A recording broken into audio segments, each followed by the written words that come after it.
And we're live, I'm assuming. It looks like my internet is having a little bit of a struggle, so everybody out there, let me know if I'm potatoing or anything like that. Um, but here we go. Sorry for the wait. It's been kind of a nutty evening. If you've been watching Twitter and checking out some of my tweets, cool. Thank you, Jeremiah Jones. So we got Zombie Kebab and Jeremiah Jones in right at the moment. We got 5 people watching. We got a 2 thumbs up. You guys feel free to like and share, like and share. We have Mr. Humphrey Bear. Oh, and we have 1987 Olds 442. Stream is running smooth for me. All right, cool, man. What's up, buddy? Um, anyway, so we had a little bit of a interesting evening. My soon-to-be stepson is. We're out. I'm about picking up my fiance from work, and he's deciding he's going to mow the yard, and that's no problem. I'm glad that he was. But he figures he's going to mow the yard, and while we're gone, we run to the grocery store, and while we're at the grocery store, we get a call, or on the way to the grocery store, we were pretty much there, the Walmart, and we're pulling in there mostly, and he's called and said his hands bleeding or his fingers bleeding. He has to go to the ER. So we get his grandmother to take him to the ER because we're out and it's faster. She lives nearby, so it's faster for her to grab him than us turning around and driving all the way back, get him, then running back to the ER. So anyway, yeah, Mark Anthony, that's my luck this evening. So anyway, they take him to the ER, or she takes him to the ER because he's bleeding really bad. It ran over an old dog dish, and it was kind of aluminum, but a little thicker. Maybe it wasn't aluminum. I don't know, something like that. But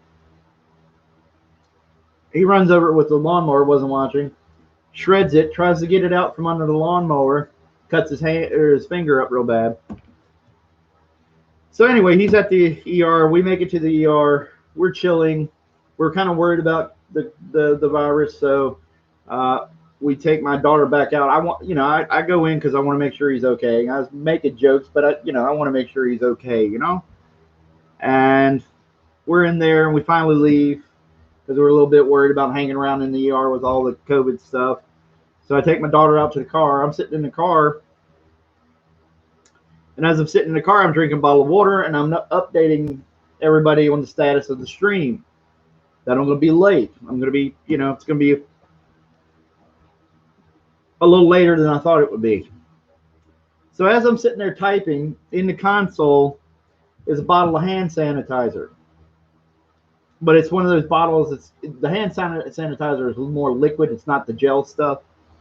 And I'm drinking a bottle of water, so I reach down, grab the wrong bottle, and turn up a bottle of hand sanitizer while we're sitting there outside the ER waiting.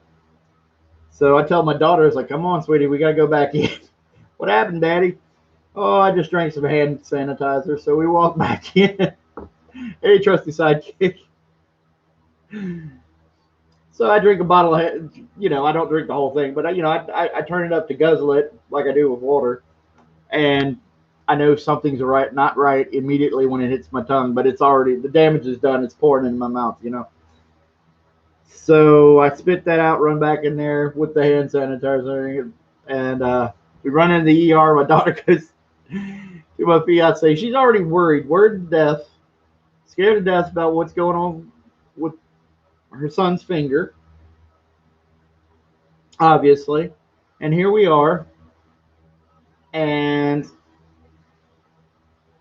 my daughter walks up to her, deadpan, does not care. She's got her nose in the phone playing a game, some kind of app game. And she walks over and said, what's going on? And my daughter just goes, oh, Daddy drank hand sanitizer. So I'm walking over there to the lady in the ER, and she's checking my temperature, the whole rigmarole for what they got to do in case of COVID, that kind of thing. And I just go, oh, there's no problem. I hold up the bottle. It's like, how bad is this to drink? I drank some of this, and they're kind of looking around like, So one of the other, that happened to be a guy that I guess is a nurse or whatever, he starts reading the ingredients and goes, well, unless you feel unless you feel bad like you're going to vomit or anything like that, I think you're doing all right. I don't think there's going to be any ill effects. And I was like, he's like, did you spit it out? And I was like, yeah, I spit it mostly out. Some of it went down my windpipe or my esophagus, whatever you want to say.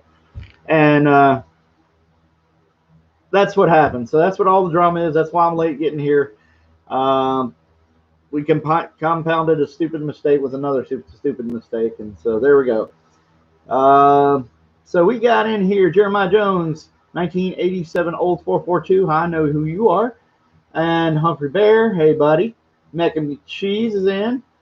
Mark Anthony says, I'm grabbing a bite to eat. No, Kevin, no, that's a cactus. Yeah, I know. It's that kind of day, dude.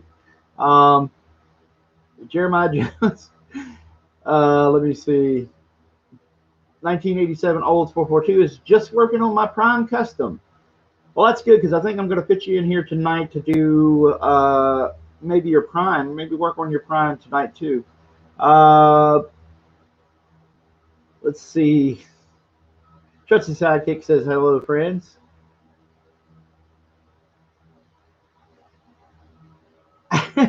Jeremiah Jones says, aren't you taking COVID a little seriously? Yeah, no, I was wearing the mask this time, though, dude. Well, sort of. Mark Anthony with the hand sanitizer emoji. Okay, Trusty Sidekick says, well, now you're safe to breathe on people, no mask required. Yeah, no kidding, man. The R2D2 for life says, vomit, black. All right, cool. Well, we got a few people in here. We got a thumbs up. Tonight's going to be, we got 7 thumbs up and 10 people watching. Tonight's going to be kind of a chill. Oh, yeah, XXX Rollout XX. Hey, buddy, how you doing? Tonight's just going to be a chill stream. I might auction this or something. I don't know.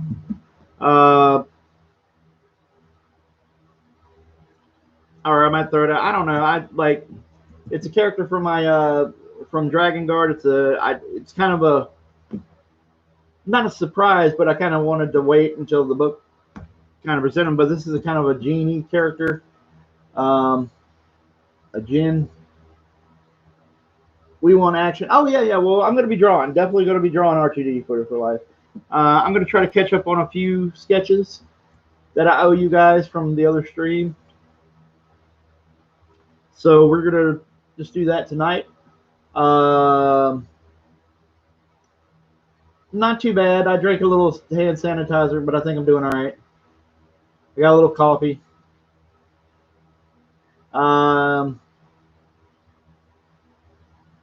So yeah, guys, I don't know. It's one of those days. There's a lot to it. So we're going to try to have fun. I think we'll start off right now. Let's see if I can finish. See a couple of these to finish. I've got a few guys. I think tonight I'm going to start with. We got Mark Anthony. We got a. Victor says, "Man, your characters are sick." Yeah, thank you, dude. I appreciate it. I might auction this off tonight or something, just for the hay of it. I know that certain people have expressed interest, and maybe Mark Anthony might express interest, so throw that in there. I didn't have anything to do. It was kind of an example kind of deal, so that's why I did that. And Gotham Knight, yeah, sits in the rafters. There you go. You and Sting, man. Mark Anthony, do it. All right, yeah. Well, I'll start this off. We'll let it go through the stream. You can bid on it. I'll start it off since it's a little sketch. I'll start it off at 30. Okay, so this be $30. I'll make sure to sign it, by the way. $30, and we can do this during the stream. All you have to do is place a bid. I'll check it, hopefully. So Pencil for Life said, "Did you say auction?" Yeah, yeah, just a character sketch. I might maybe auction a full body sketch if I got the supplies. Yeah, I got the supplies here. So maybe I'll auction off a 9x12. Okay, we'll throw that in there. Mark Anthony says $30 confirmed. Thank you, buddy. So we're sitting at $30 confirmed. I'll make sure to remember $30 confirmed. So the first sketch I'm going to do is Rock from Soul Calibur. I know that Mark Anthony, this is Mark Anthony's sketch. I know that you had a maybe a specific look for him or something. Pencil for Life says we have a Minotaur to auction off sometime soon. Oh yeah, dude. Yeah, Minotaur. If you're going to sell yours, Pencil for Life, dude, if we do another auction with Mike, I can't do it because I don't have StreamYard, but if you want to go ahead and do that on one of Mike's, that's fine, man. I mean, I have no problem. You're letting me use the card artwork. I mean, you don't have to worry about anything. Just go ahead and if you got a buyer, man, dude, go for it. Or if you have buyers and you want to auction it, dude, go for it. Darken Link says, so was the hand sanitizer good? Oh God, it's awful, dude. It was, I don't know, man. It wasn't even, we have some in a bottle, like we have a Ollie's in the complex where I'm broadcasting from right now, and they were selling these bottles that look like moonshine bottles. Well, they're big bottles. I'd say liquor or something like that, and it smells like moonshine, and it's just hand sanitizers, you know. And the hand sanitizer I drank was this. There's a company that does a lot of maybe it was White House. I can't. They do a lot of vinegar products, and the bottle just kind of reminded me a little bit of. I guess I don't know what I'm thinking, but it made me. I guess I didn't tell much difference between it and the water bottle I was drinking out of. But anyway, it was awful. It was awful. It's like turning up your regular, you know, rubbing alcohol and stuff like that. It was terrible. Mark Anthony says the original version with the buffalo head, but if not, the later one with the rhino. Oh, the buffalo head. Okay, cool. You got it. So not the one with the Conan body paint, because the Conan body paint had the dinosaur skull on it. I think something like that. So anyway, cool. Yeah, the buffalo head is awesome. I will work on that.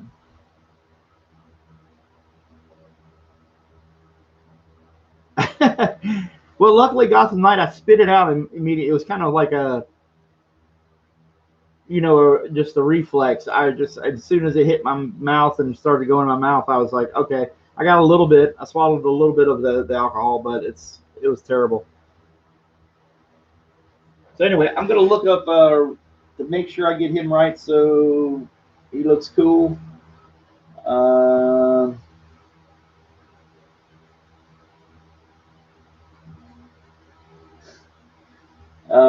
Let's see. Do a search. So I hope everybody out there is doing good with all the craziness going on in the world.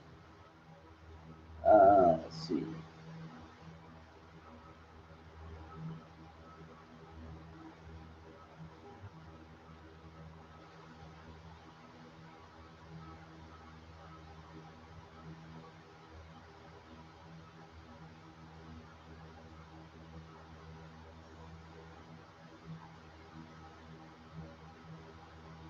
Let's see. I'm looking up the. There we go. We got a good pic of him. There we go. That's cool.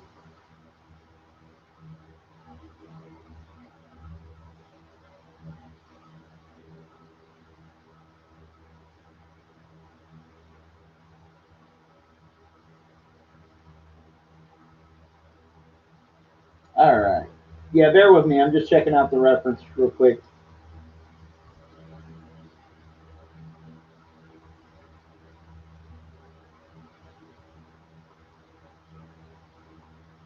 There we go. Cool. I got him queued up. He's cool.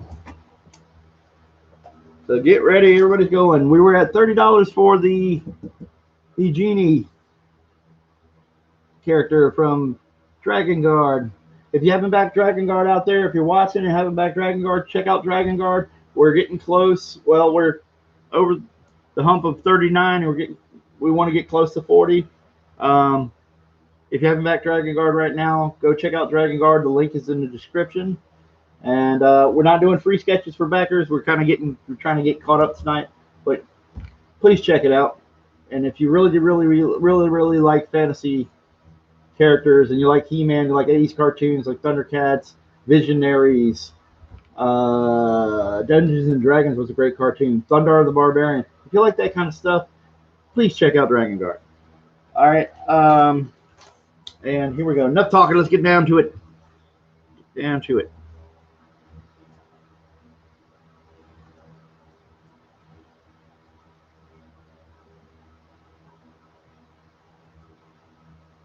Got that big buffalo head.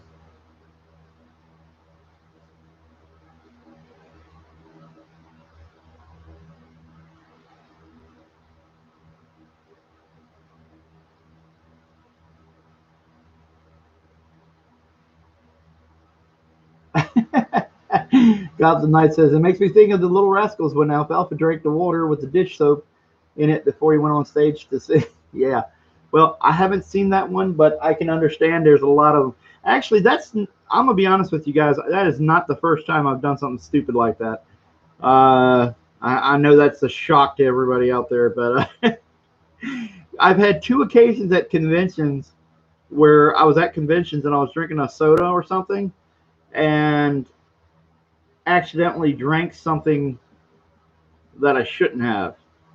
I remember at one show, I was sitting there and I had I think it was a Coke can or a couple of Coke cans, and one Coke can was empty, the other was I was drinking out of, and anyway, I used one Coke can. At the time, I didn't have any, the click pencils, and for whatever reason, I can't remember what it was, but I was using a pencil. Maybe it was a color pencil, like a white color pencil or something like that, to do some effects on a drawing, and I can't remember what it was, but anyway, I was sitting there and I started using the pencil, putting the pencil shavings in one of the Coke cans.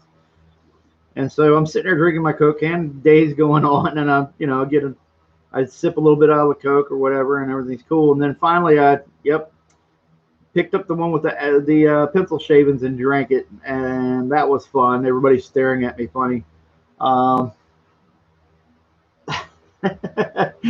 Yeah, exactly. Hey, Mecca McCheese, thank you for putting that in the chat, man.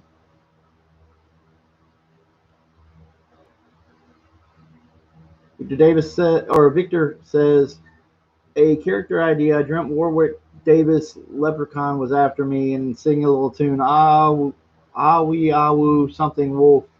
He would transform and be an unstoppable killing machine. Okay, it's a little crazy. And then on another show where my fiance was with me, I believe at the time she was smoking. I'm trying to remember, but we had a Coke can or another Coke can or something like that, and she was using, maybe it was Dr. Pepper or something, and she was using it for ashes.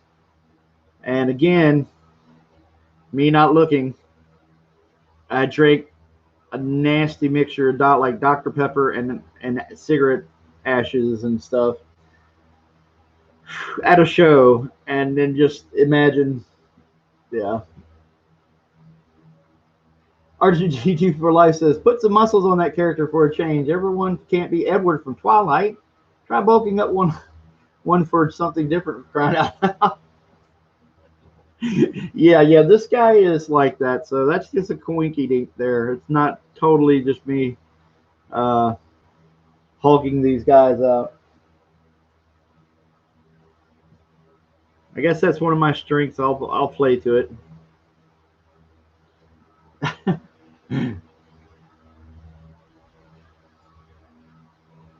Mac McCheese, finishing off homework tonight, but I got you on in the background. Awesome, dude. Thank you for having me on, man. I know I'm not the most entertaining of the YouTubers, but we're here. We're having fun. So we're getting rolling with catching up on free sketches. We got a little overwhelming the other night. We had a lot of people turn out, which is really good. Glad to hear. We're glad that they did. We got 12 people in, 9 people thumbs up. Everybody thumbs up if you're watching. If you're new to the chat, like and subscribe. Share. Please share. If it's cool, Mark Anthony, I'm not going to get the axe in here because it's kind of, he's already a big character. It's going to take up a lot of space as it is, if that's okay.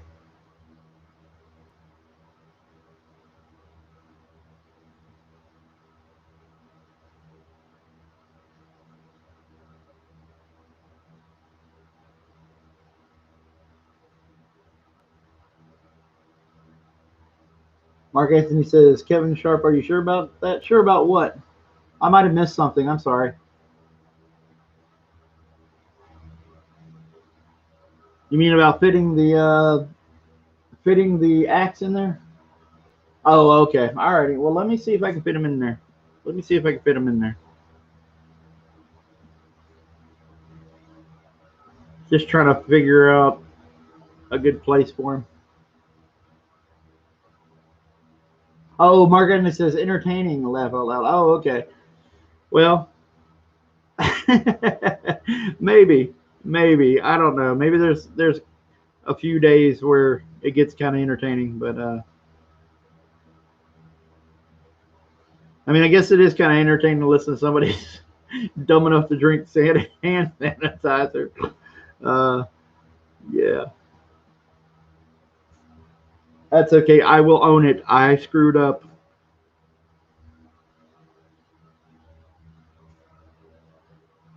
Jeremiah Jones says chill streams are much more entertaining than other streams. Yeah, yeah. I can deal with that. If we're talking about other kinds of drama streams and things like that, yeah, I can hear you on that one. Besides, nobody wants to hear me go kind of lose my temper because I am a bit of a potty mouth. Luckily, being on Mike's streams helps me with that a little bit. I can't say anything because there's his kids around, and so he's got those rules. So I don't have it. It kind of keeps me in control. It's a good influence.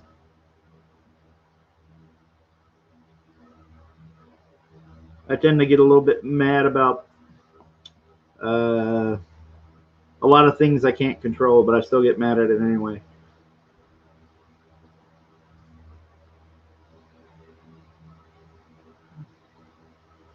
So the sketch right here, if you're looking, we're doing an auction right now. This first auction is for this sketch of the genie character from Dragon Guard. We're at $30 right now. R2D2 for life is singing Alan's in the stream for some reason. That's okay. Cool. Victor says, I was probably inspired by Malin and Shinobi Sasquatch.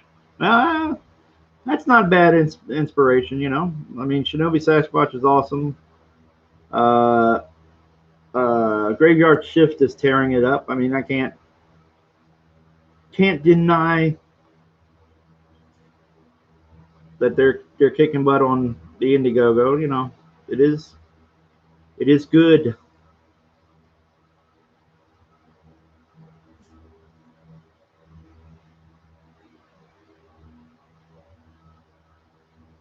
Currently at $30. Mr. Mark Anthony bidding in increments of $10. The PayPal is in the description there. So, and I am doing Rock from Soul Calibur right now. And later I might put up, if we got time, put up a 9x12 commission of a single character of your choice. And we'll start that one like a, I don't know, $100. $100 single character of your choice.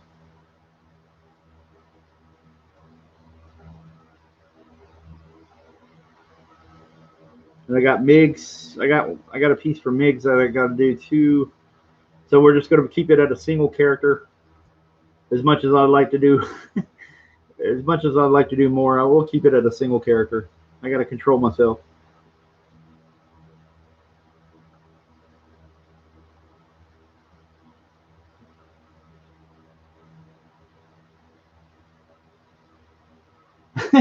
Ginny confirmed. I don't know if I'm going to call him Ginny or whatever. I've got to figure out something cool. I've got a list of names and I'm going through them and I'm trying to go in, okay, does this character look like this? Or does this character seem like this? What does it, work? I know it may seem odd to people, but I sit around and I kind of beat myself over the head with trying to find a name that really works for the characters. It's got to say something to me, it's got to just ring right, It's like, if I made a action figure, would this sound cool? That kind of thing.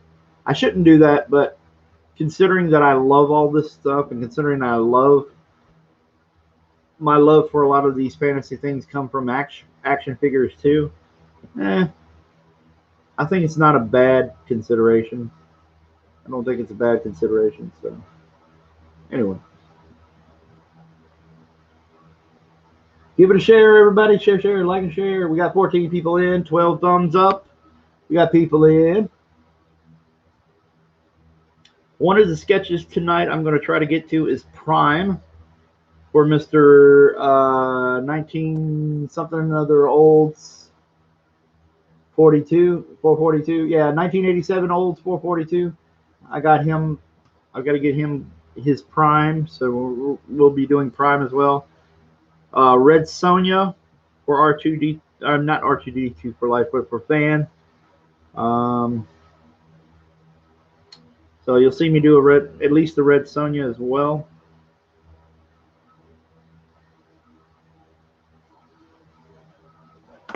Take a sip of coffee.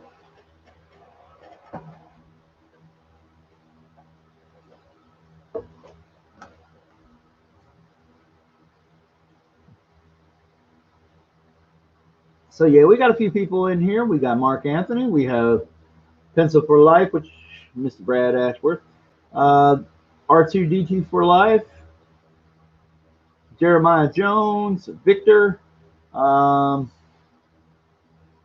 a few others. So we're just gonna chill. You can watch me draw some, do some pieces. We're gonna chill. I'm throwing little mini auction, not much. I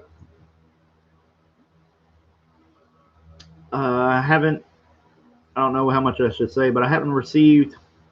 We haven't got our funds dispersed yet, so I'm a little behind on some stuff. So I figured I'd try to make a little money, not a whole lot, but a little bit. Also, want to say a shout out and some prayers to my friend, our colorist, Alonzo Espinoza.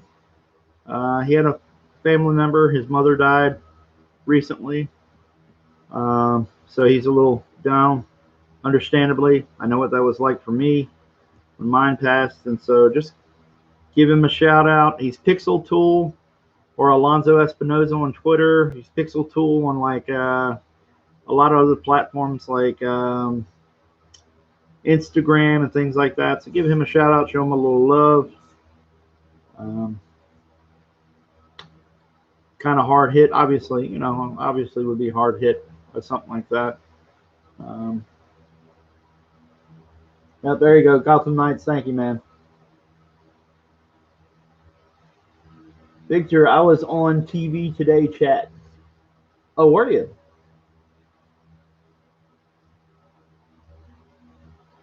Oh yeah, Gotham Knight. Yeah, I'm definitely going to do Bombshell Harley. I might be able to get it tonight. If I can't get to it tonight, I'll be doing it either in my private time or I might do it on a stream later this week, just to kind of let y'all see it get done. Maybe we'll get to it tonight. It may be one of those nights where I can hustle through some of them, But yeah, Alonzo's mother passed away, and it's just one of those things where I know for me it was, well, obviously a lot of people, but for anybody really, mostly, um, it was really tough. Really tough. It stays with you for a long time. So to my buddy Alonzo, we love you. We love your work. We hope you're, doing well. Try your best not to think too hard on it, so that you can get through your day and not be too upset. It's tough. It's very tough.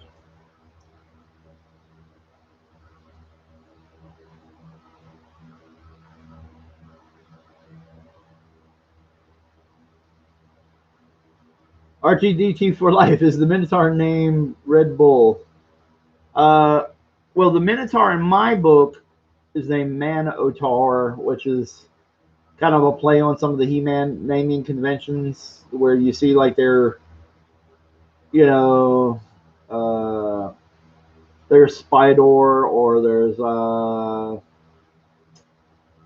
Skeletor, things like that. So, um, but this guy is named Rock from Soul Calibur, and he's just a cool looking character. One of the games he's got his attire is this uh, bison or whatever head that he wears. Another one he wears like a rhino head. One of the games is my favorite incarnation of him personally. Is he has a dinosaur skull that he wears, and he's got like the body paint of Arnold Schwarzenegger in that stealth scene in the first Conan movie. He's got all this body paint on him like that, so he looks really cool. He's got the skull and the body paint, and that's one of my favorite designs I've seen in a video game.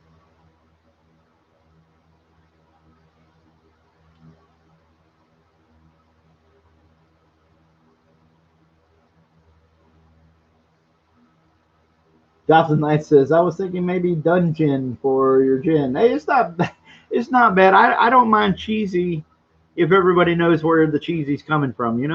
If people get the reference or to get the idea of what I was taking it from, it's okay. It's not too bad. I mean, there's some things that are really bad, and you just go, okay, that's bad. But then there's some things that are bad, so bad they're good.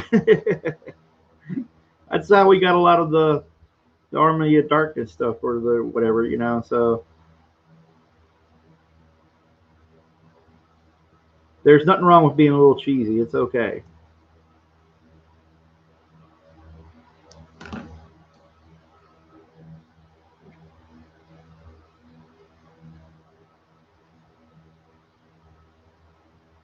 Oh, Victor, were you on Mecha McCheese's channel? Is that what you're saying?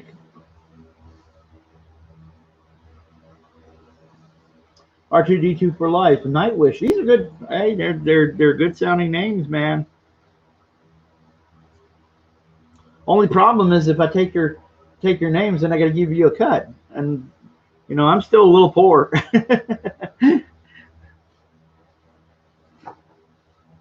There's all kind of legal stuff. If I take your names, you could go and sue me and say, "Hey, he was on the stream. He heard me say this. He even said it in the chat." So that's the hard part. It's like, oh, if you give me written consent, I'll use it. Maybe something. I don't know. I'm just talking. Gotham Knight. Yeah, kind of like Ninja or Stinkor from him. Yeah, exactly. Skeletor.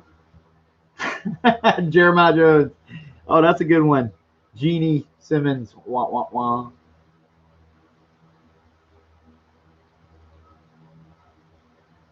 Gotham Knight says, "I wouldn't charge you if I came up with a name to help you." That's cool, man.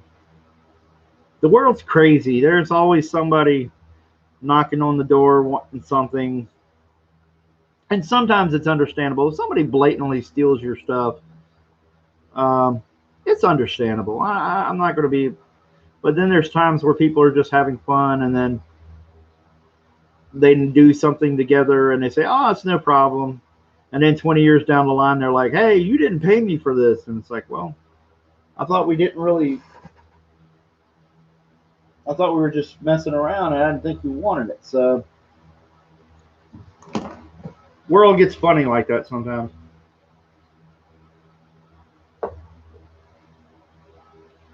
Okay, we're going to start inking here as soon as I can find a pen I'm happy with. And like a big idiot, I didn't bring a... Oh my goodness. I'm getting tired of my own forgetfulness. Well, this is going to be interesting. I didn't bring a kneaded eraser, so we're going to see if I can lightly do this.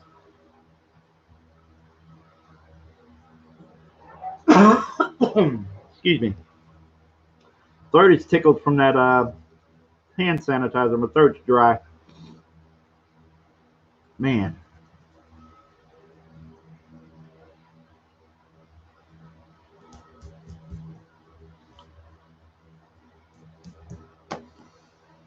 Eraser. Let's try this again. I know. Hey, it's Miggs. Hey, buddy. And Miggs, I will be getting you a layout for that pick, and I apologize. I was taking care of some business this weekend, and things got a little heavy, but I will make sure you get a layout for your piece. So we're just chilling. And on this stream, right now, we're doing an auction for the Genie piece. We're at $30 for everybody that doesn't know.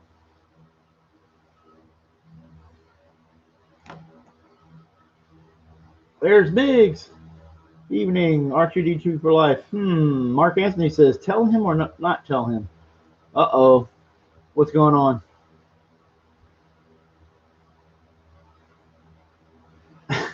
Juan Del Diablo. Hey, buddy. Thanks for coming in.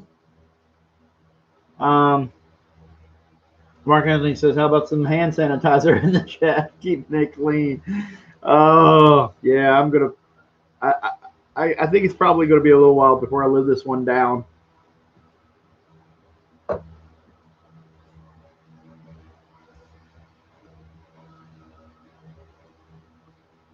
And I think Brad Ashworth is simulcasting at the same time. Don't worry, I'm not coughing on the artwork.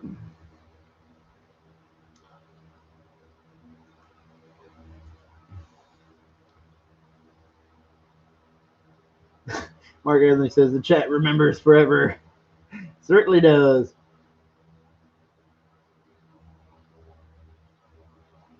I don't know if Miggs has kind of kept up with the drama today, but yeah, we had a couple things happening. My soon-to-be stepson is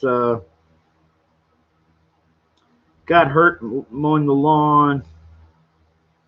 Kind of a silly thing. He decided he was mowing the lawn and didn't see or wasn't paying attention, and ran over a metal old metal dog food pan that was on the edge of the yard, and he got hurt.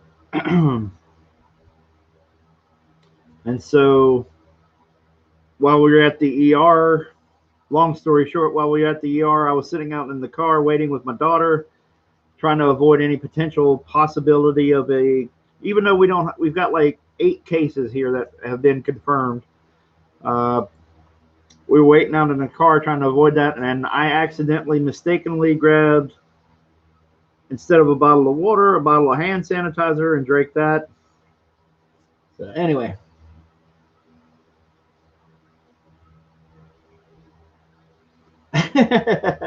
Hey, thank you, R2D2 for life. I appreciate that, buddy. Well, hey, if it's written down here in the chat, it's got to be there for record for all time. So I'll take it. I will take it under consideration and see what we can do with that.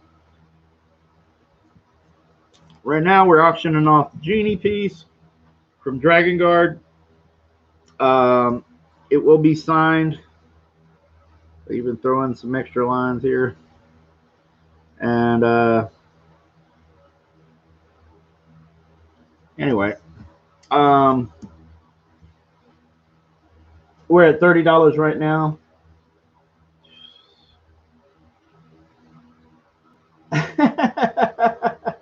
No, it's open to everybody. I don't want to put any pressure on me. There's no pressure here. There we go.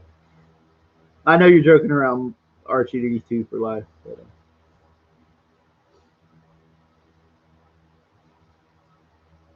Gotham Knight says Soul Gin. Man, I don't know. I'm not sure about that one. Not sure if it fits. It rings well. But I got a list at home. I wish I could go through some of them with you, but I've got a list at home on a in one of my iPads, one of the programs. So it's just a matter of finding what works. And some of you guys had a couple of cool ideas. So I might take that one under advisement. Nightwish, that's a good one.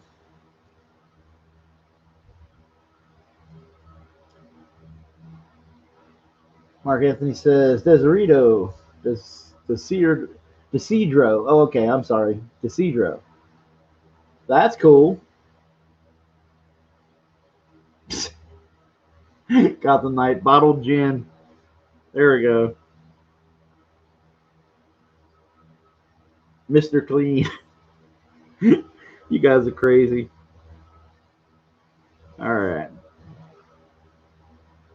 So I hope everybody out there is safe. Nobody's, because of the situations going on in the country, hope nobody's personally had to encounter any violence or anything like that. And I hope you guys are keeping safe.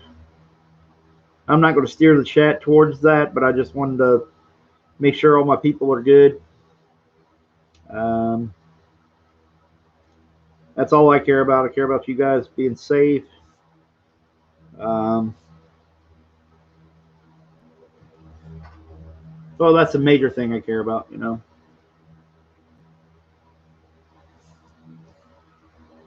Luckily, here where I live, well, I'm originally from Richmond, Virginia, and so there's a lot of craziness there. But you know, be honest with you, I'm so kind of disgusted with my state right now. I'm just like, you guys can mess that up. It doesn't surprise me, whatever. But anyway, we're lucky where we live. There's been no signs of any kind of protest, no signs of any kind of rioting that I know of. There is some in the closest town, closest city, which is Roanoke. There might have been some kind of demonstrations or something, but nothing just kind of made it out here. So it's very quiet, and I'm thankful for that. Thankful for my family being safe and not have to worry about that. Boomstick Miller. Yeah, I saw that. That's funny. That's great. We got 16 people watching, and we got 14 people with thumbs up. Feel free to like and share. Like and share if you would. Help me grow the channel a little bit. I know I'm not doing edited videos, so it makes it a little harder to kind of keep people's attention, you know.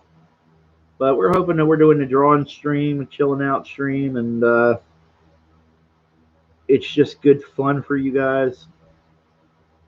See how some of these sketches are coming together.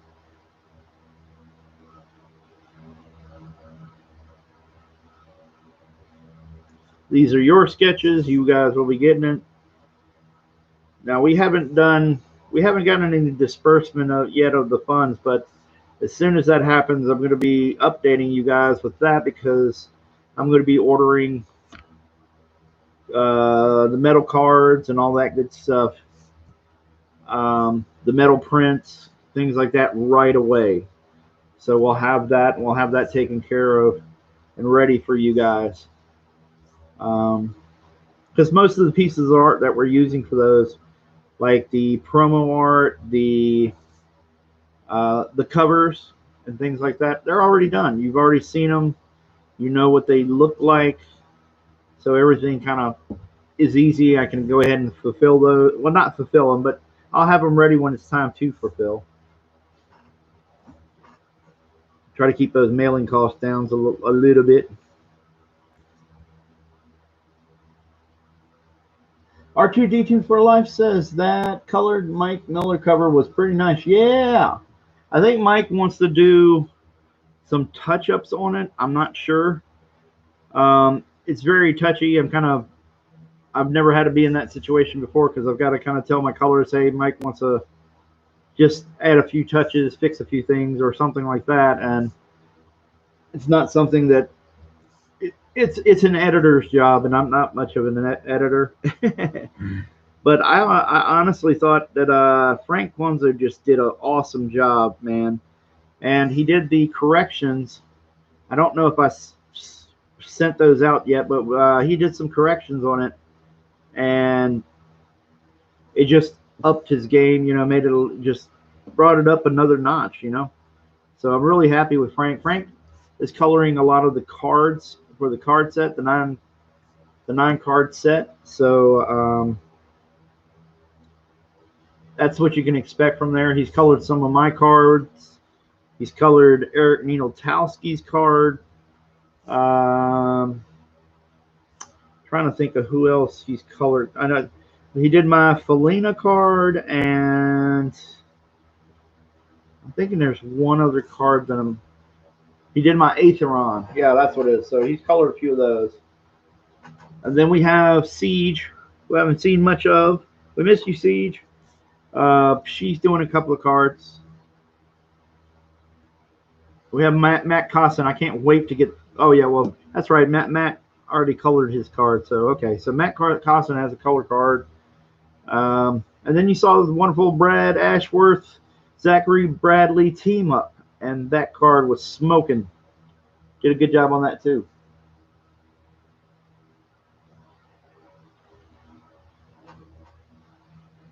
Migs, I think I might be out for a while from a certain something that sent me back for a while.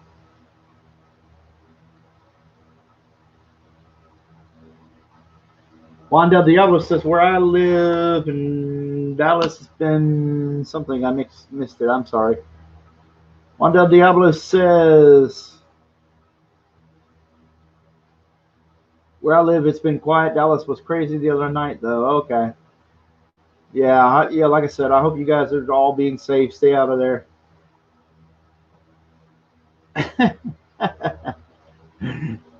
I don't know anything about that Gotham Knight. That's between y'all. I won't comment. But anyway,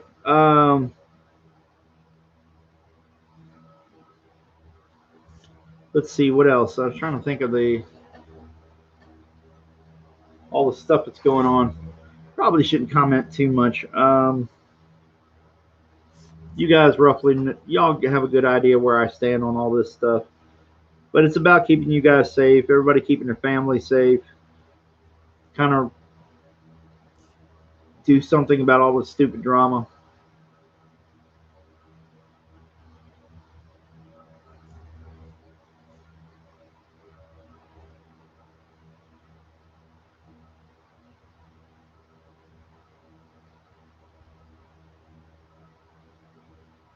RTD2 for Life says, I follow Pixel Tool already, but not the new color stuff. Yeah, Frank's great, man. He's an art. He's up and coming artist himself, and he agreed to do some colors for me and a really reasonable rate, and he's just super friendly, and I think he does really good work. I'm really impressed because I like to kind of mix it up, make sure I have another colorist on hand that maybe has a different style, because I don't want to overburden Alonzo with about a bunch of stuff because we need him working on the interiors when we can, and it helps to have somebody on standby and just do some extra stuff. I want to give him a chance. I try to, if I can, try to get some of my friends that I think are overlooked or need a little shout out, need a little exposure. I don't want to say exposure. I make sure everybody gets paid something, but try to get them out there to you guys if I think they're really talented.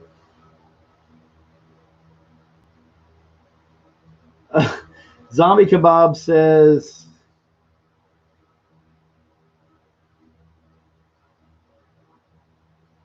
"What are you talking about, Zombie Kebab? What are you talking about? A crush? We're talking about Siege or something, and Gotham Knight, not me. I don't. All right. Tell them what you did at the grocery store. Yeah. Okay. So, all right. I'll admit I'm a little irritated by the masks. I have my reasons. I'm just a little irritated by the masks, and that's just me. Uh, but anyway, I've been making jokes about it. Anyway, it was starting to get. Zombie Kebab doesn't like the fact that I'm hesitant to use the mask as much as she is. She wants everybody to stay, obviously, wants to stay healthy, this and that. That's okay. I just have a different opinion about how to go about that. Okay. And anyway, I was getting a little grumpy about the fact that she want me to wear the mask, and we're going into the grocery store, and there's the cashiers, and they're looking at me. Obviously, they're looking at me because our governor blackface, Mr. Ralph Northam, is mandating that the stores make you wear the mask, and so everybody's looking at me funny when we walk in there because I'm not wearing a mask. And I just leaned over and said, "Look at this person over here, the cashier. I'm just expecting her to look at me and go," because I told her, I said, "Everybody looks. I can't stand it. Everybody looks like they're out of Mortal Kombat." And I said, "Look at this. Look at this cashier there. She's giving me the dirty look. I'm expecting her to say, 'Test your might.'" And I was just looking around there, and I looked at the other lady. I said, look at it. I'm expecting everybody to look at me and go yell, "Cobra!" So, she was so embarrassed because I kept screaming like, "Cobra!" And I can't even do it now because my throat's all messed up from the hand sanitizer. Uh, exactly. Scorpion, Sub-Zero, Smoke, Reptile, Cyrax. Oh, yeah, yeah. I did holler out Mortal Kombat. Yes, I hollered that out there when we went in the store.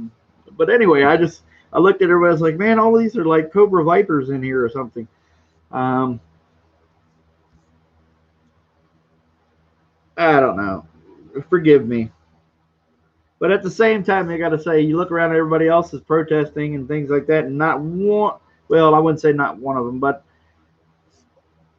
there is a very low percentage of people wearing any mask while they're out there running around looting and protesting or whatever you want to say. So I kind of don't take these things seriously, and also I have a strong dislike for my governor, a very strong one. Um, so anyway, I won't get into the politics of it. I'll just say I personally did not vote for this man, and I do not like him.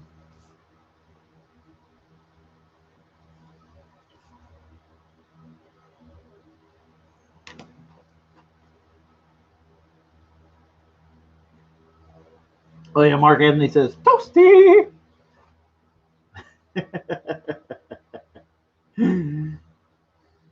Flawless victory. Yeah. Mark Anthony says you didn't laugh. LMAO. Yeah. I did. I don't know. It's my sense of humor. I tend to get a little boisterous and funny, or I think I'm funny, and I'm probably not, and that's okay.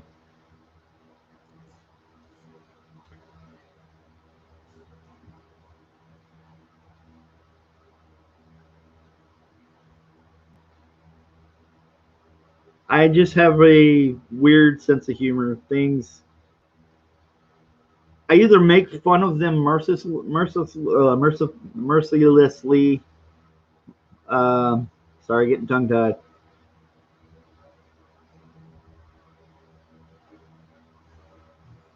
And there are days where I'll come up with something funny, and I'll just kind of roll with it. I'll have good days. Mostly bad days. I'm not super brilliant when it comes to comedy, but I have my moments.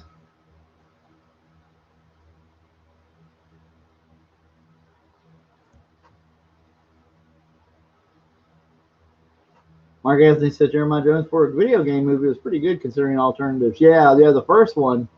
The first one was decent. It had its moments. I mean, that was what was that, right around the same era as the Teenage Mutant Ninja Turtles? It kind of had that same tone, where it was kind of shot dark. It's a lot of it was, had kind of this, I don't know, something about the way it's shot. It had kind of graininess or a roughness to it, but at the same time, and had some good action stuff for what it was.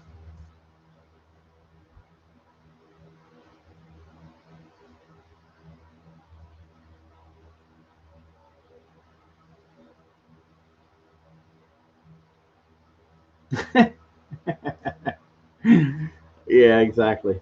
Um, exactly, zombie kebab. Um,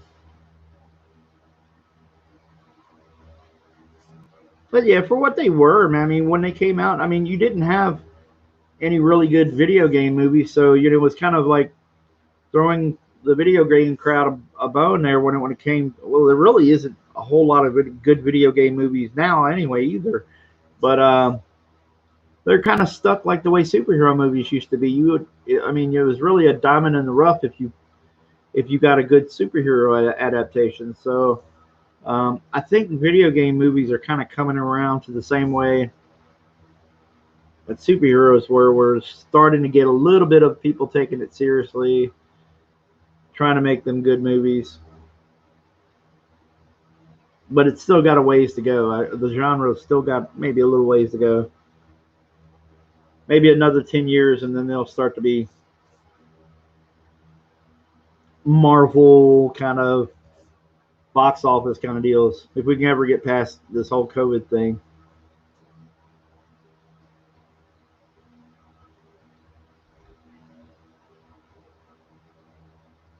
Yeah, Mortal Kombat was 1995. Yeah, there was some Mogwai Centurion. Hey, buddy, how you doing? Hope your son is okay. Yeah, yeah, he's doing good. They gave him some stitches. He's an 18-year-old. He just got a little ahead of himself, didn't think, and tried to reach under there with a shredded metal uh, thing that he didn't notice when he was mowing. He didn't notice it, and then just it was a goof. All it is, and so it's not like he was a kid or anything like that mowing. It was or like let's say 13-year-old or something like that. He's 18-year-old. He's doing fine. They put the glue or the liquid sutures or whatever on him, and his finger's good. It was just a finger, but he bled a lot, from what I understand. Um, it just what had happened was we were out, and he took it upon himself. He was mowing and doing this while we were out, and uh, it just turned out we were out of the right at the store. It's a good ways. I'd say it's probably the store is about good 10 miles or something like that away from where we live, the Walmart anyway, and so maybe more than that. Um, and so basically, he was there by himself, and just something happened, and then we got his grandmother. His grandmother lives like not, I would say, what, 2 blocks away, something like that, maybe a little bit more. And she came and got him because it would be faster that way to get him, and took him to the emergency room. We're all good.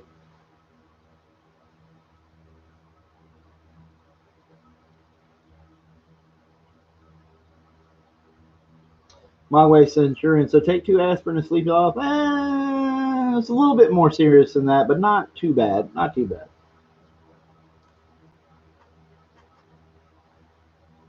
But my wife Centurion, thank you for asking though. Nice of you, dude. Dark Admiral March Hare. I went to the theater for that one. What are we talking about? Garbage Pail movie. Double Dragon was terrible, and I loved it. See, now we're going to talk about bad video game movies.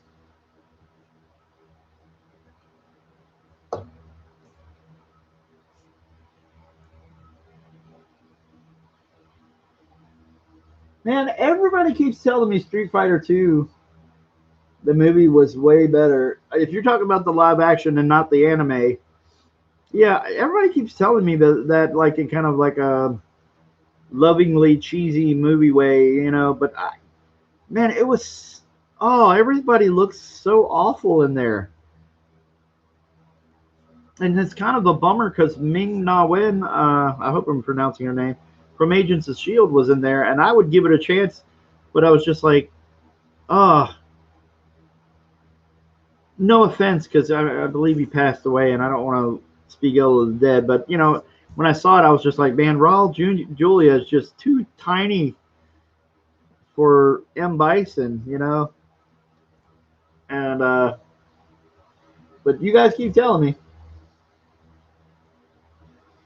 Mark Anthony talking about the animated movie. Yeah, the Street Fighter 2 animated is the real deal, dude. That's awesome. I enjoyed that a lot. So that's a favorite. Yeah, right around that time when they were doing Street Fighter, and then there was the Darkstalkers animated one, not the American, oh my god, it's awful one, but or the TV show. But the Darkstalkers Street Fighter, that was awesome. Okay. So right now, if you're tuning in, I'm doing some sketches, some makeup sketches. We have $30, I believe, for auctioning this character from Dragon Guard. He's a genie. I'm still gonna figure out what to call him, this and that. But somebody was interested in it, so we're gonna do it. Throw it down. Let it go for there. So we're starting with 30. I think that's a fair price, and $10 increments. And then in a little bit, we'll offer a single figure sketch on 9x12 later. Any character you want, and I'll try to do that during the stream if I can. We'll get a couple of these free backer sketches from earlier done. And if you haven't checked it out, yeah, Jean-Claude's Guile, I believe Guile is an American character, so it's kind of funny with the accent.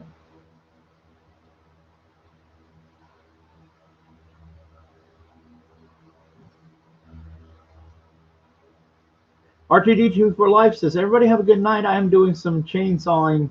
I did some chainsawing today, and I'm turning in early. Yeah, be careful. Don't have any of my accidents. Hey, get you some rest, buddy. Good seeing you in the chat, R2D2 for Life. Thank you, man.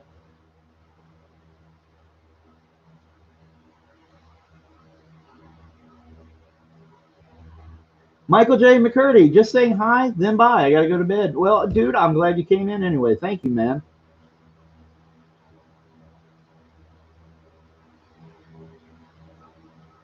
Glad to have you here. So we got a lot of likes, thumbs up.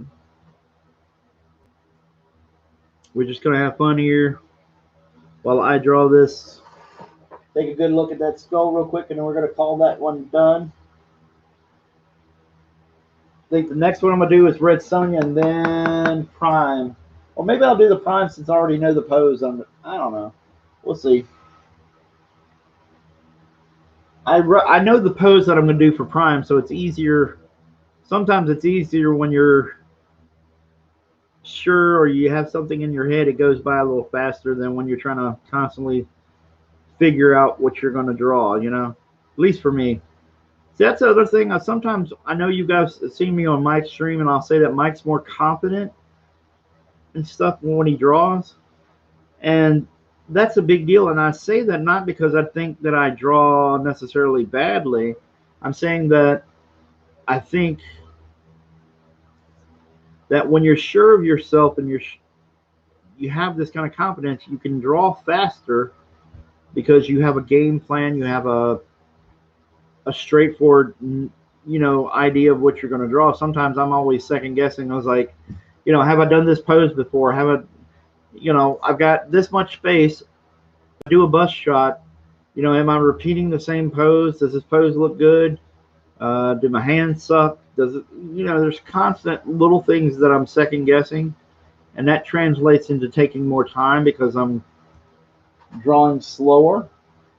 I'm not drawing slower because I'm lazy. I'm drawing slower because I don't,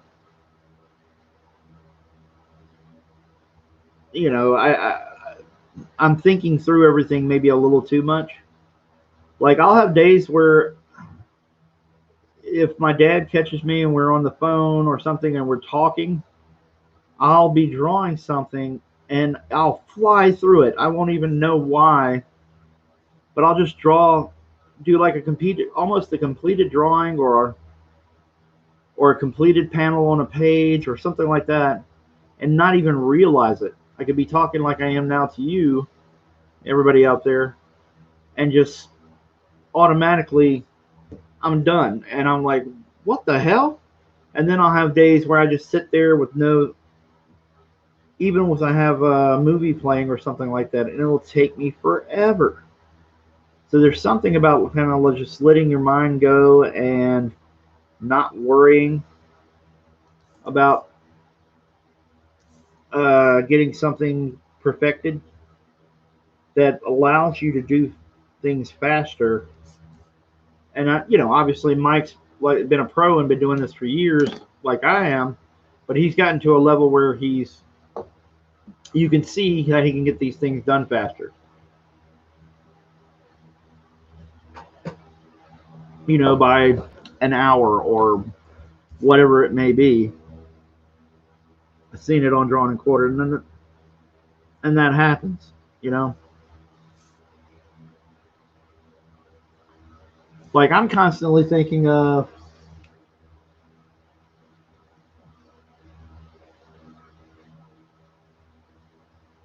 Pence 5. Hey, what's up? All right, he's still streaming.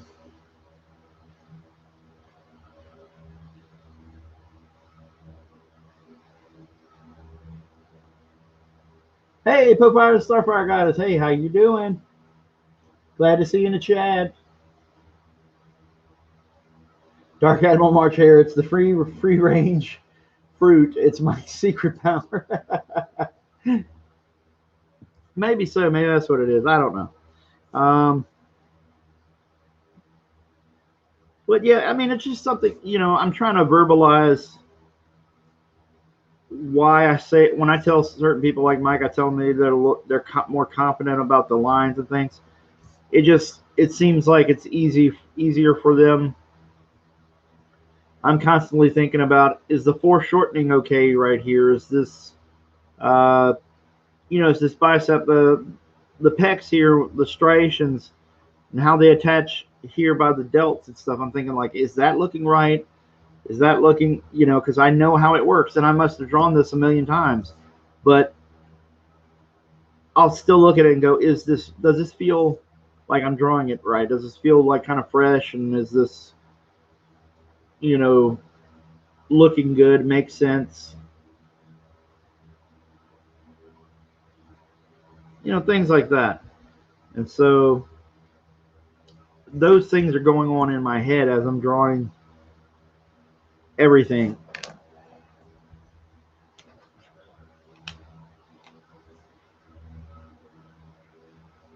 And we got 21 people watching, 20 thumbs up.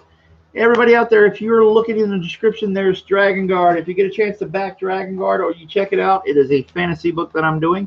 It is on Indiegogo. The link is in the description. Go check it out. We got pages. We got covers. We got pages and covers up on the website, or on the Indiegogo site. Check it out. I'm a big fan of 80s cartoons, like He-Man, Thundercats, movies like Conan, other cartoons like Dungeons and Dragons, Thundarr the Barbarian, Black Star. If everybody remembers, Black Star was a Filmation cartoon. It was pre-He-Man, I believe. And it was really cool. Silverhawks, there's another great one. So all those things inspired me to do Dragon Guard, so please check it out. If you dig that kind of stuff and you're really cool action, really cool fun stuff, no politics, no drama, other than the drama of the story, go check that out. And if you like it, back us, please. Love to have you along for the ride.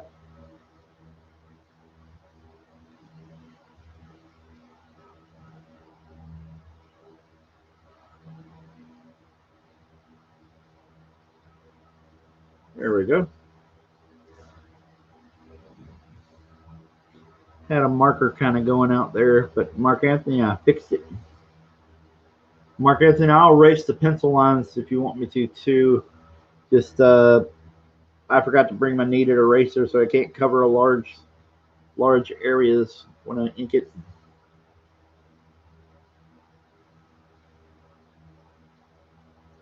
There we go.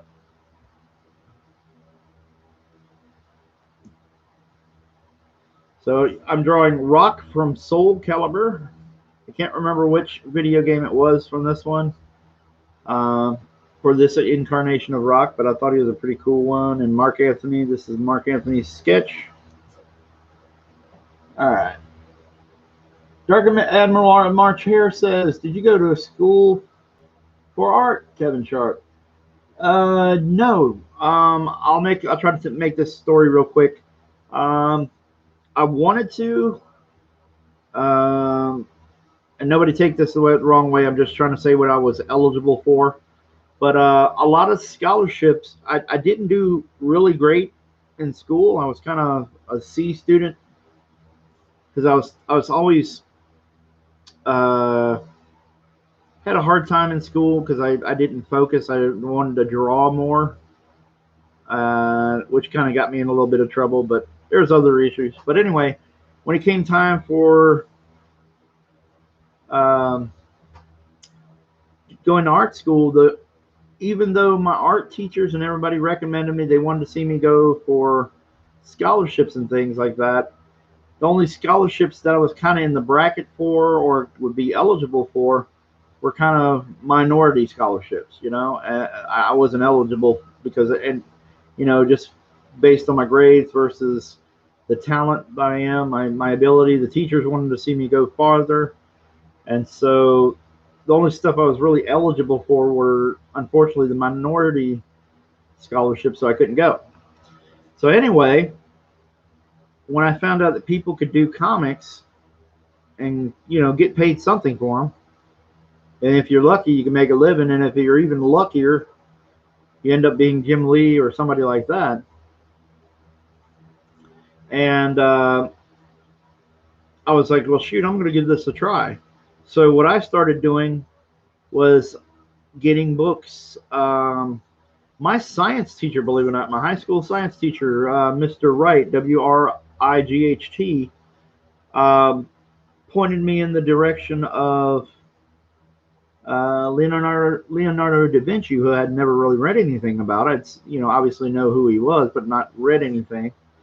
And I was a big fan of his way of, for him, obviously I'm not doing this, but in his day, they were looking at, cadavers and studying them, making, really intensive drawings, almost like medical drawings of cadavers and stuff. And he was about understanding what's going on in the body. And so I was a big fan of things like bodybuilding. So that all kind of lined up together about understanding and seeing how the body works, because those guys are ripped, So I looked up books. I looked up anything that I can improve. Then when I went to conventions, I just showed my stuff to other artists and said, hey, what do I need to work on? And a lot of these people are nice and don't want to necessarily tear you apart. But I told them, I was like, dude, tear me apart. Tell me everything that sucks. Let me know so I can work on it. And so that was my mindset, was if I'm bad at something, let me know. Help me improve. I can't go to college. So either find books, and man, if I had YouTube, back then, God knows what kind of skills I would have today with all the practice that I was doing and things like that. You know, the world that would be open to me if I had YouTube as far as tutorials and things. So anyway, that's how I did. I was self-taught, and I made sure that I had an open mind for people to just tear me apart and say, hey, if you don't like, I don't like this, don't like this, don't like this, and make sure I learn from it. So there you go. Yeah, Darker Admiral Marcher. Yeah, exactly. So, yeah, and one of the things I'll tell everybody watching right now, just a free lesson for you. If you're an inspiring artist, the first thing I tell you is that um, easiest bit of advice you can get is when you go to a show. I don't know how much of that will be done nowadays, but if you're around artists, if you're around people that can help you, teachers, whatever, easiest thing to remember is that, you know, when I would take something up to somebody, I'll give you an idea. Somebody who I worked with recently, a long time ago, he probably doesn't even remember me in any way, shape, or form, but he gave me it was a writer, and he used to be an editor at Marvel, and now he's a writer nowadays. And he was doing a portfolio review, and he was looking through my stuff, and you know, and this is no diss to him, but it's an example. It's a good example. Um, he had uh, basically he had was looking through my portfolio, and at the time I was heavily influenced by Dale Keown and Jim Lee. I think those were the big ones at my time. So imagine Dale Keown, imagine Jim Lee, this and that. Um, and he was looking through my stuff, and he goes, you need to work on this, and you need to work on this. You know, your figures are kind of good, but your faces and everything looks like Todd McFarlane. And I was like, what? And yeah, and it's like, this is too much like Todd McFarlane, and this is that. If you work on this, maybe, you know, in a couple of years you'll be ready. And I kind of looked at him, and I was like, what? You know, I kind of went away from it, just kind of dejected. And so at the same show that I was at, I showed my stuff to some other people, and when I went around, none of them said anything like that. They didn't see Todd McFarlane in my stuff. You know, they kind of looked at it and said, hey, this is, you know, pretty good stuff. You need to work on your hands and this and that. So what I'm trying to get around to is, if you show yourself to one person and they say, hey, man, your hands suck, okay? And then you go, if you go to one person and they tell you your hands suck, you need to work on your hands. And then you go to 3 other people and they go, okay, this is so okay. You really need to work on your storytelling. Your storytelling doesn't flow here. And all those guys say your storytelling sucks and you need to work on this, but not in any of them. You don't hear any of them say, hey, your hands are bad. More than likely, it was just that one person, and that your hands aren't that bad, okay? You can always work on hands. Everybody can work on hands, myself included. But if you hear a bunch of these editors, or you hear a bunch of artists and people go, hey, your storytelling sucks, more than likely your storytelling sucks. So work on that, you know. What you hear from people, pay attention to what you hear, because you may have just caught one person on a bad day, you know, or one person that may not know as much as you, or may not know as much as they think they do, or whatever it is, you know. So just remember, or don't take a lot of things to heart if you can. Sometimes you're going to get a bad critique, or you're going to get somebody who's got a bad way of saying things. I had a pretty awful run-in with Neil Adams one time, out of the blue. I wasn't even asking his opinion, and I still got the Neil Adams throwdown. Like, he kind of Like, hey, this looks really good, and you think he likes your stuff, and then immediately detours and tears you apart. That's another thing, and I wouldn't second guess somebody like Neil Adams. Obviously, Neil knows what he's doing, but I'm just saying sometimes you'll get somebody who's got a bad day, or they may be off or whatever. So listen to a majority. Filter through a majority of people and try to see what you can take away from that. And anyway,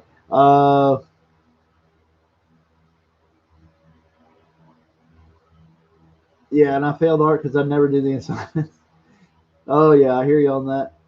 Well, I had a lot of fun. I just tried to take the assignments and make it somehow bend it into comic book related stuff, which would drive my teachers nuts, but they couldn't get mad at me because I did the assignment. You know. Yep, the Mecha McCheese is back, Dragon Guard.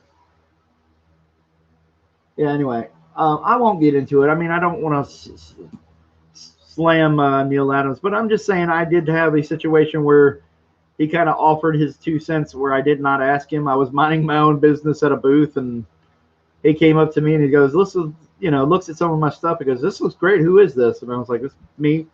And then it just for some reason went downhill from there, and I stood there going, 'What the hell was that?' You stand there, it's like a bomb exploded, and you go, 'What the hell was that?' And it was kind of one of those deals. Yes, there's an option in happening for the Dragon Guard character. Yeah, yes. Let's put this in here. This is the genie character. Boom, boom, $30. Let me see if I can situate him, straighten him up. There's a genie character from Dragon Guard. A little bit of a spoiler because I don't think I've shown the pages where he's introduced just yet, but there we go. Dark Admiral March here says, I met him 4 or 5 times. Each time was different, both good and bad. Yeah, I hear you. Mig says, yeah, I'm sort of here doing laundry and dinner. What did I miss? Nothing much. Nothing much. But anyway, when it comes to critiques, that's the best thing I can tell you, or as far as learning, is that's the best thing I can tell you is always, I'm doing a Prime sketch right there for everybody who remembers Malibu. I'm doing a Prime sketch. He'll barely fit on the page here. All right.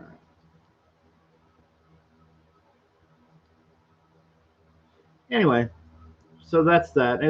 If you can take away anything, that's a really easy critique, or something to help with understanding, is number one, if you can't go to college, never fear. There's so many resources out there nowadays. You can learn and become a better artist, and you don't necessarily need to have somebody's degree to tell you that you've gotten better, And the second thing is just ask a lot of people, filter it, figure out the consensus of what is wrong with your stuff and work on that. Try to go there, If your storytelling's bad, start looking at about comic book storytelling on the net or in books and look that up. Try to work on that. Try to understand.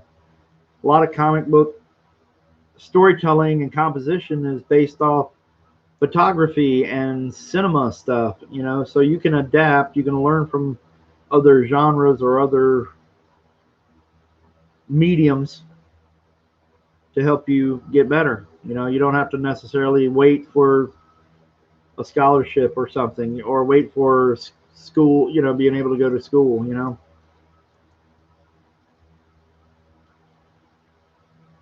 All right, let me see. The referral, Captain Hill says, is the referral contest still going? I was going to end it during the at the end of the campaign, so I need to think about that. I'll let it. It's still going right now. I just need to think about when I want to end it. One of the problems I'm having is that I have to filter through the referrals because some of them are pros, like comic pros and people that you're familiar with, good and bad, and or however you want to take it. I guess some of you might take them good or bad. And so obviously pros, I don't want to give necessarily let them in there because you know, it's kind of one of those things. I'm doing it for the fans, not, you know, for the pros.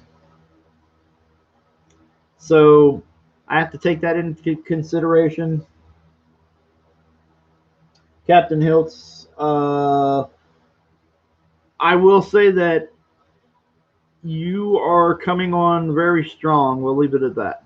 So Captain Hiltz is one of the leaders. And so I'm trying to figure out how to make it fair for everybody. But that's where we stand. I mean, there's 4 different prizes you can win. So I'd like to think that it's pretty easy for everybody. It's just that I'm running into the fact that there's some comic pros that are kind of included in the referral contest and not necessarily by any intention or anything like that. They may not have been aware of the contest, you know. So Dark Admiral March Hare, Kevin Sharp, did you get my email? Oh, see you, Pencil for Life. See you, Brad.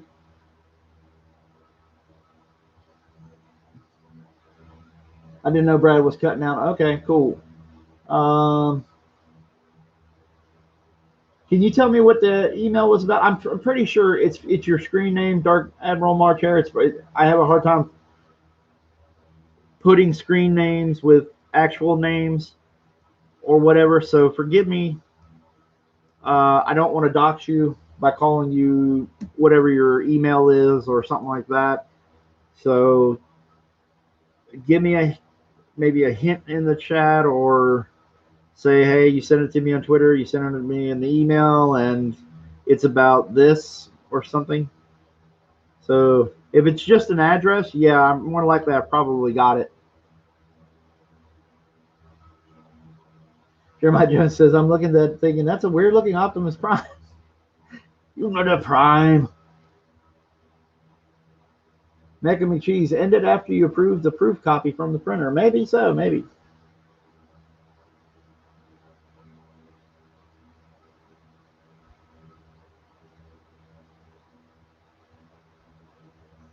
Migs, Jeremiah Jones, I got my first package from Cossin today. Cool. I hope that's a great one.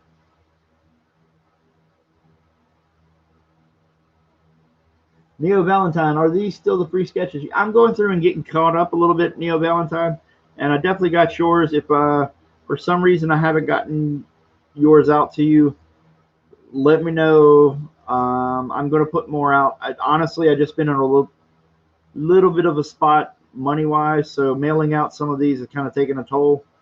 Is, you know, nothing big. It just we had some bills. We had some bills recently, so you know. Everybody has bills. My address and name for the auction piece. Oh, okay, cool. Yeah. I'm pretty sure it is. Let me go look. Neo Valentine, are you sketching up other things? Well, I may do a 9x12 character sketch and do that live for an auction. All right, I'm going to look up Prime real quick for reference for Prime, make sure I get it right. We're doing this for 1987 old 442. He was in the chat. I don't know if he's here still. Yeah, Juan Del Diablo, is that the Prime from Malibu? Yes, sir, it is. So we're doing some of these. These are some of the free sketches for backers that I wasn't able to get to the other night because it went crazy. It went crazy. You guys lit it up, man. There were tons of people in here. Dark Admiral March here. Would you like me to mail that out now or wait for your,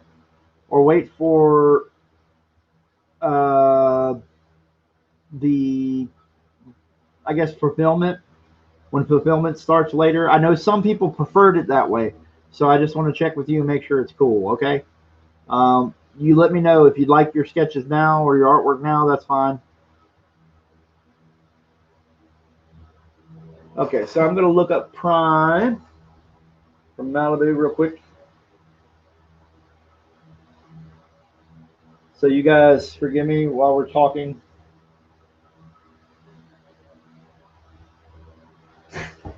Hey, thank you, Jeremiah Jones, if you're up there. Appreciate it, buddy. So our goal soon with the free sketches is I would like to get us to 40 if we can. I mean, obviously, I'm going to keep the in demand open for a little bit, but if we can get to 40 or so, that would be awesome. We're really close. We're at 39 something now.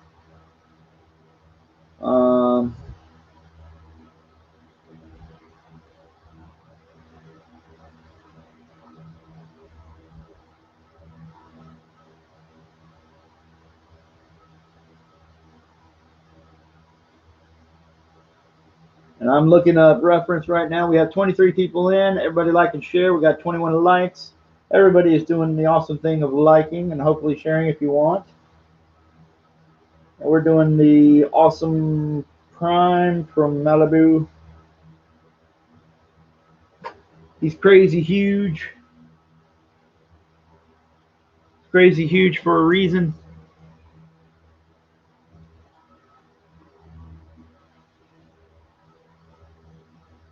Let's get that logo there.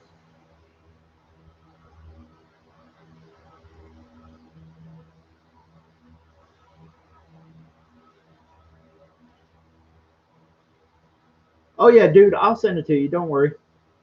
Mark Anthony says we're at 39, 126. Yes, thank you, sir. Captain Hilt says Mike's color covered one is fire. Yeah. I really think that for his coloring style, I think that Frank Quanzo, if you don't know him, it's Cuonzo, and Frank does some great work. He's up and coming artist himself, and he's been doing some good work. He had a little problem with his computer the other day. Needed some more RAM coloring my stuff. But he's, just, dude, I've got two guys that I'm lucky enough that want to work with me and,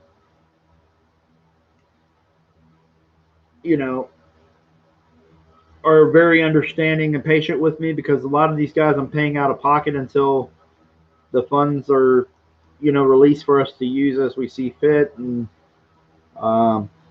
so, getting supplies, while I'm waiting to get some supplies and things like that and pay my colors, all this is coming out of pocket, and I don't have, you guys have been gracious, and don't get me wrong, but I'm saying with just in general, when you take people's rate, like a colorist is going to get, on a normal book, it's going to be what, $3,000 or whatever, just for a normal book. And I'm just guessing at the rates, forgive me, but it's around, I'm around those figures. And when you figure my book's like 60 pages plus the stretch goal, which you guys unlocked, so that's extra 8 pages. So when you think about that, that gets a little steep, So these guys are patient with me. They're working with me on the same thing with my logo guy, Bob Stone. He's patient with me on paying him and stuff. So I make sure I pay him, but it's coming out of pocket, and I, don't have a lot of money to throw around. So it's one of those things where we've got a great crew, and I think Frank does a great job. And he handled Mike's cover really well. And he handled some of the corrections I asked him to do really well. So that's one of the main things, is if you're able to work with people and work with the corrections and understand that those things happen.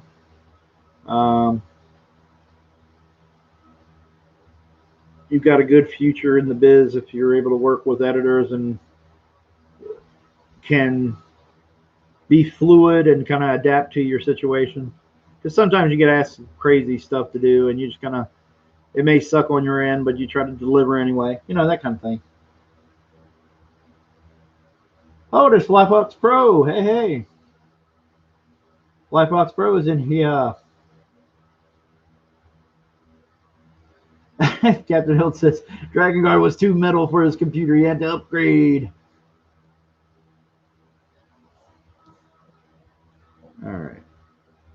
See, this guy's really easy. I had a, you know, the heroic pose kind of thing already in my head. So the hard part is I have no needed eraser. Wonder if Zombie Kebab is in the chat listening still. Dark Admiral Marcher calling tonight. Have a good one, everybody. Hey, buddy, thank you for coming in and hanging with us and chatting and all that stuff. I hope I could have, or I hope I've been of some kind of help to you. And have a good night, man. Okay, Zombie Kebab, do you have any kind of eraser here anywhere stashed somewhere? Figure it out, I'd ask you. Yeah, I know. I need to keep a supply. Man, I don't know what it is. My needed erasers just disappear. It's insane. I don't know if they fall off my table and whatnot, but they just disappear. It's like eraser gremlins or something running around.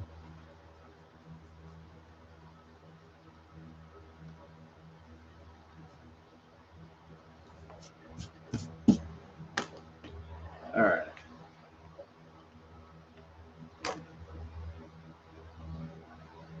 Zombie Kebab says, in my drawer at the front counter might be a crappy. All right, cool. All right, when we got an auction for the Jin character right here, that's $30, 6x8. This is the leading man is Mark Anthony, who's in the lead with his bid of $30. Boom, boom, boom. There we go. And if you're interested, I might throw in a single character sketch tonight. If we got anybody interested, a single character sketch on 9x12 paper, much bigger than this one. And I'll show you. It's let's see, 11x17 Bristol, or I mean 9x12 Bristol. There you go. So we have that in case you're interested. We'll start that bid on $100. All right, and it'll be a full body figure, or as much as a full body I could put on a 9x12, an action shot, or whatever you want, but it'll be single character.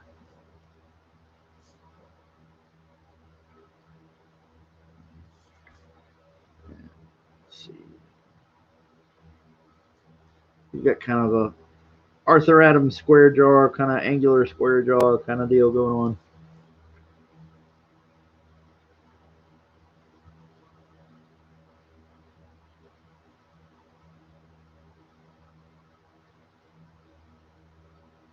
Mark Anthony says, back Dragon Guard can keep a lifetime supply of erasers. Yeah.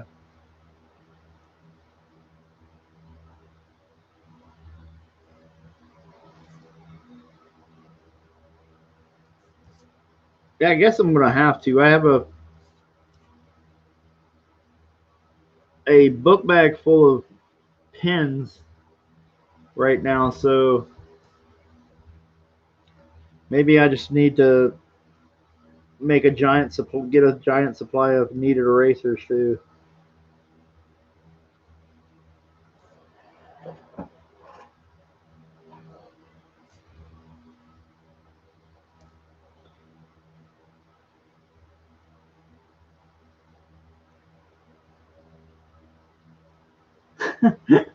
Rich Corinthian Bristol board.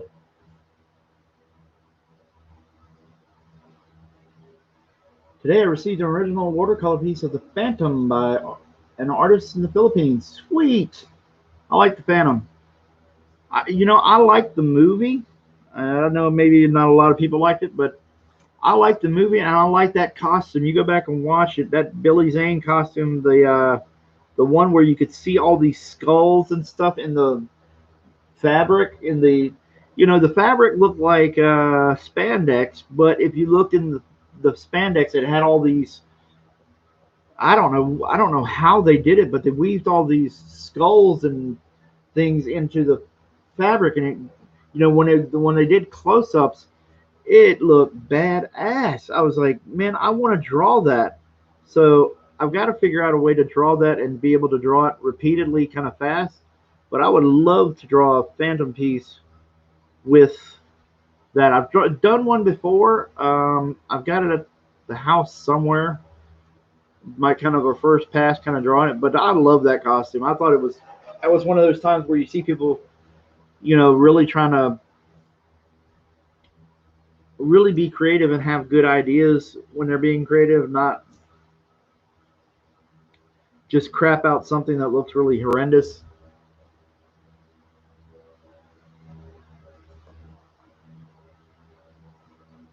Mark and strategically pre-position all of those erasers.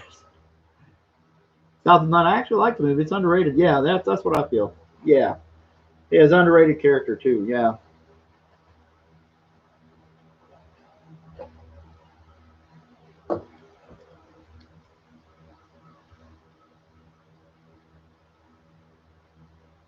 I mean, it had let me see, Billy Zane. What was it, Christy Swanson? I hope I'm right about that. Christy Swanson, Catherine Zeta-Jones. Some pretty good actors in there.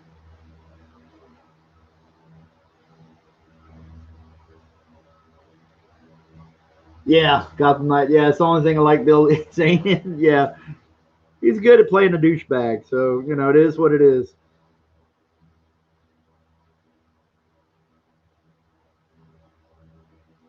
And see, that's a hard part for me because there'll be actors that will play some douchebag characters, and all I can think of is that douchebag character that they play, and it's hard for me because if you're good at it, sometimes you're too good at it, and where it'll be one of those things where I just cannot stand the actor in anything else. Um, I don't know what it is. I just know that they grate on me. Again, if you know me, you know Tom Cruise is one of those people.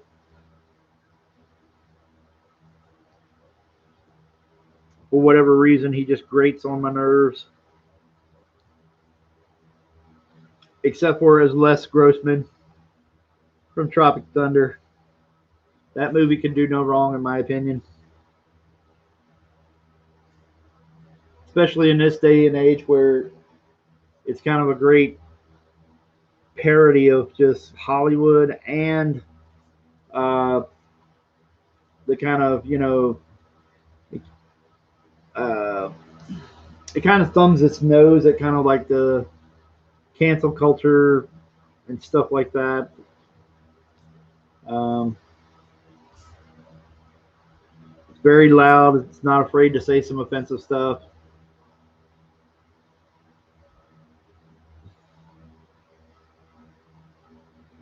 Juan Del Diablo. I like the Shadow as well. I had the radio show starring Orson Welles on vinyl. Yeah, the Shadow looked good, and from what I can remember of it, it seemed kind of cool. But Alec Baldwin is another one. He's another Tom Cruise for me. I can't watch anything with Alec Baldwin. The only thing I can watch and I can still kind of tolerate him in was Beetlejuice, and everything else I just ugh. There's something too smug about that dude, man. I don't know what it is, but it takes me out of a movie when I watch him.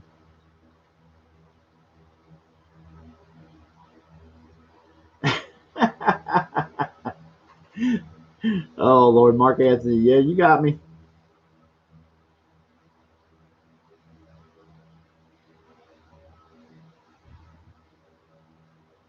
The Psylocke, Last Laugh. Yeah, last laugh. Hey, how you doing, man? Last laugh. Contact me via my email.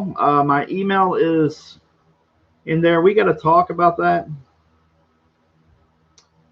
because there were some rules to that, and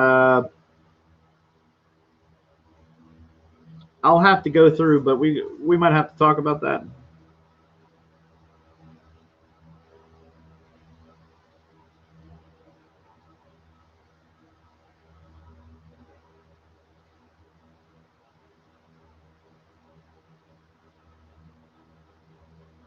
Gotham Knight. Yeah, same here.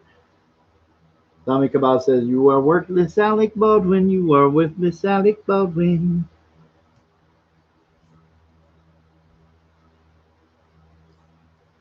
Joshua Gilliland. Jeremiah Jones says most actors are interchangeable to me. Gotcha.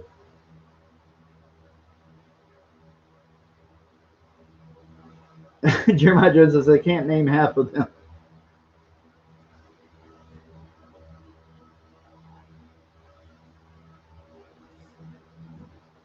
Yeah, Zombie Kebab, you know.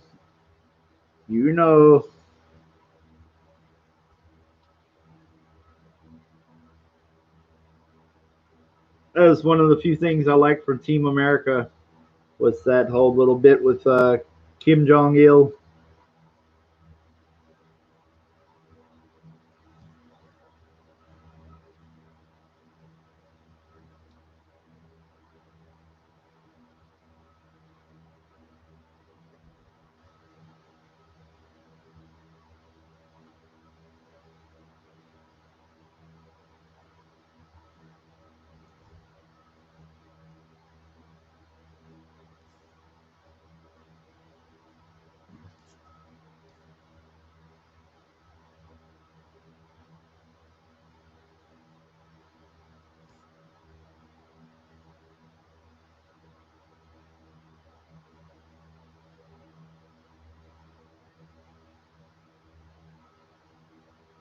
Yeah, last lap. Thanks. I'll send you an email. Yeah, please do.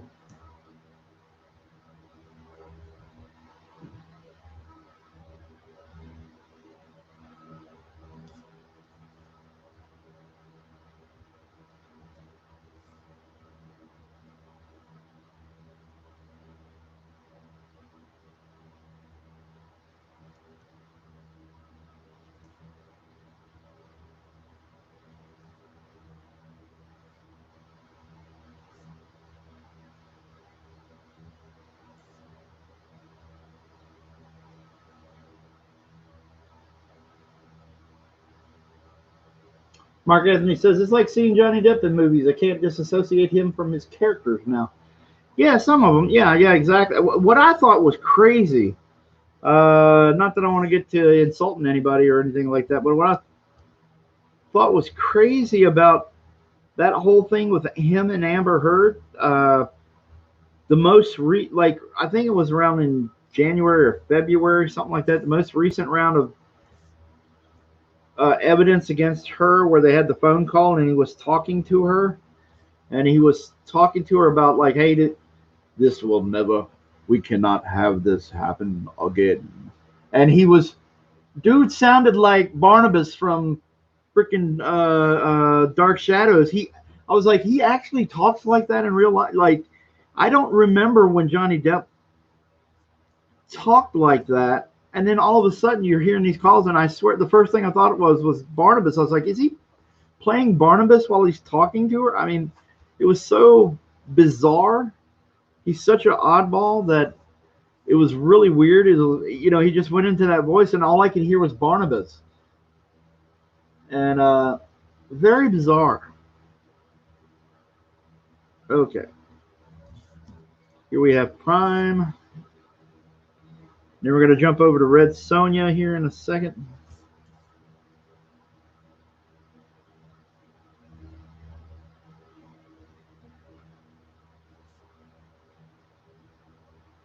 But it was crazy. I think I drove my fiance crazy. It would be me making fun of him because she likes him, and I don't dislike him. I just the sound of him on that phone call. It's like, man, dude.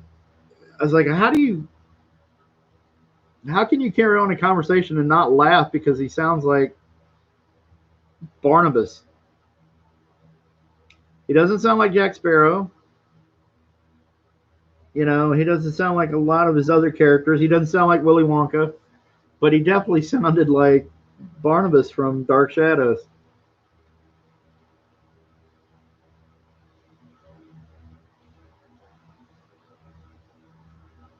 And I won't even go into some of his guitar playing. That in itself is kind of interesting, to say the least.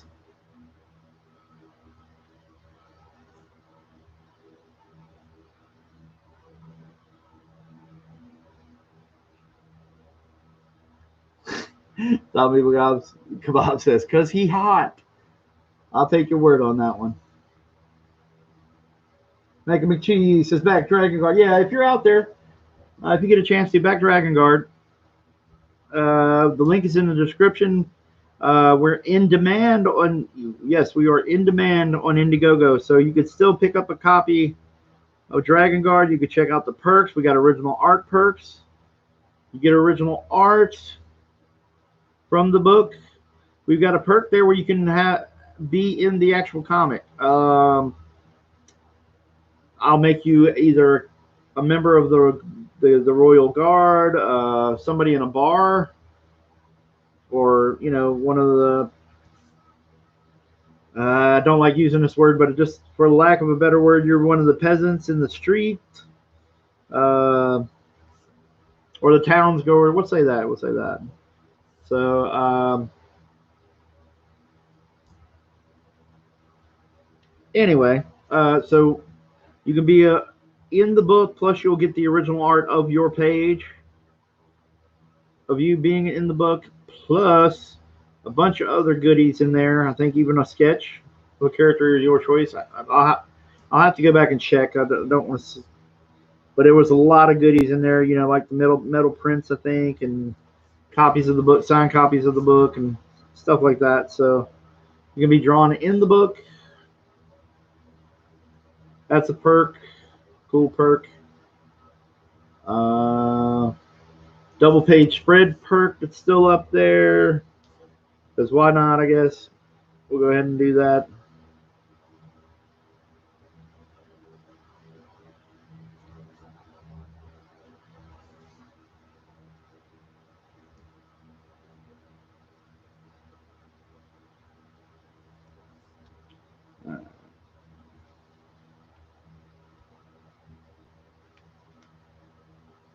Jeremiah Jones says, you can put me in a stockade if you want. Yeah, exactly. I can put anybody, if you want me having you killed. I know some people like that for some reason. Seems a little strange, or maybe a little bit more. I get the entertainment value of it though. But if you want to be killed or whatever it may be in the book, yeah, I will take the requests. So it's all up there for you. If you want to back the book, there's some interesting perks in there. There's a video lesson if you want. Spend a couple hours with me like we are on the chats right here. There's a few available for that in case you want to just take your artwork to another level. If you're a penciler, or if you're penciling and inking, I can give you advice mainly on the penciling, but I can give you a few pointers here and there with inking, little general ideas. Anything though to help you kind of take you to the next level. I mean, we could go over your art through the video.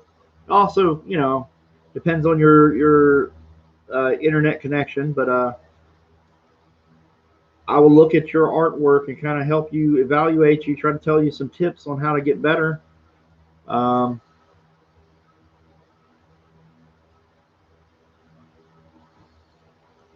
Just an idea.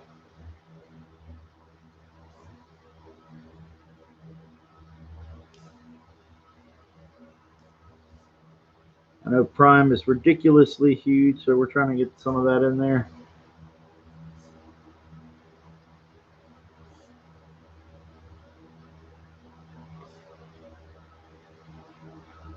Make its head a little bigger, a little smaller. There you go.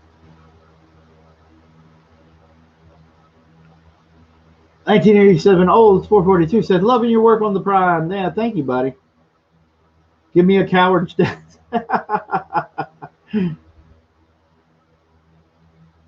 Should I get some whiskey? Jeremiah Jones, should I get some whiskey? Yeah. Just don't drink hand sanitizer, please.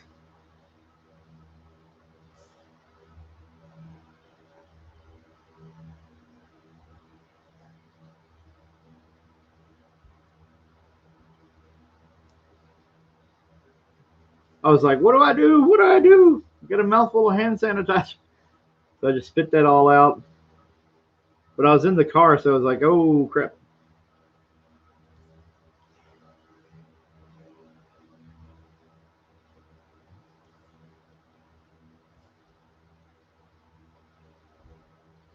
So we're going to go here tonight. It is 12:05 here on the East Coast. I'm going to go probably to about 1 or 1:30, and then we're going to call it a night, I guess. Depending how now everything goes. But we have for auction the Genie character here. And that is at $30 for Mr. Mark Anthony. And then we're doing some sketches, kind of catching up here.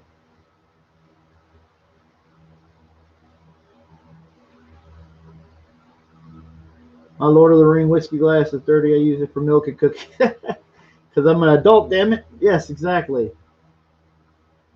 Oh, Zombie Kebab would hate you for that. Let's see. Okay, cool. Yep, very good last laugh. I'll send you a reply after the stream.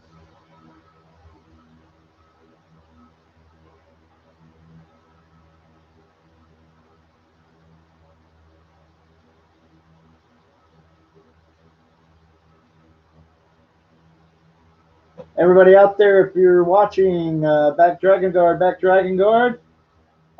there's a link in the description for Dragon Guard. It'll take you to Indiegogo. If you like fantasy comics, really awesome art.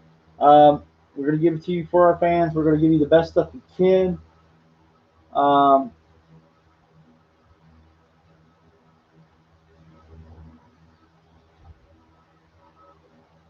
And let me see here.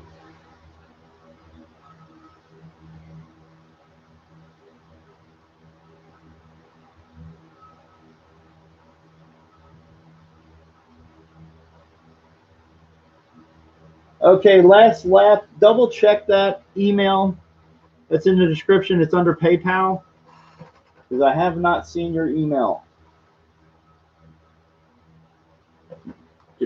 Let me double check it to make sure. Well, I can't double check it right at the moment, but well, actually, let me go. I'll check it from another source. Well, dang it, I'll put it right here. We'll go into the chat. Hold on. Last laugh.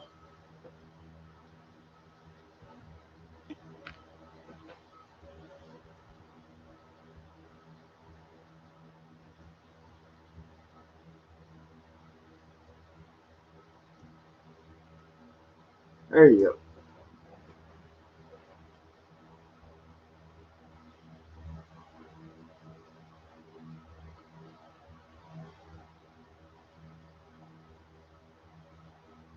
Captain Hiltz dropped in the back Dragon Guard in the chat for everybody. If you're watching, we could use your help to get this. We want to go to 40. We want to cross that 40 mark if we can.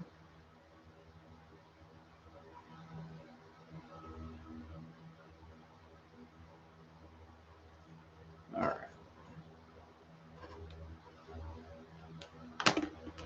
Let's see if we can get this in here.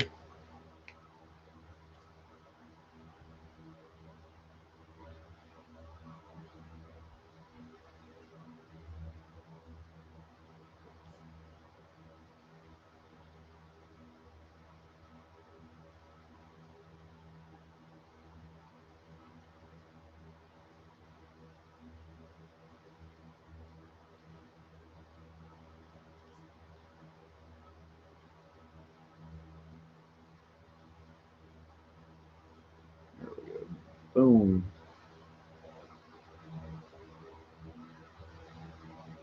Horatius Cockles, did I miss my Harley Quinn getting sketched? No, not yet. No. You haven't missed it.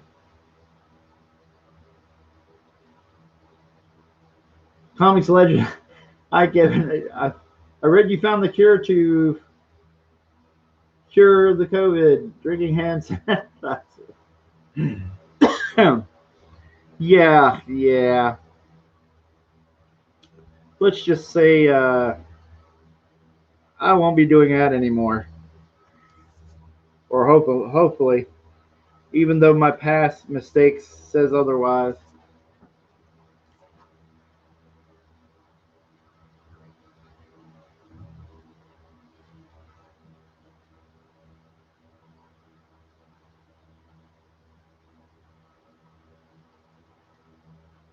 Joshua Gilliland, Kevin, will the $10 be enough to ship my sketches?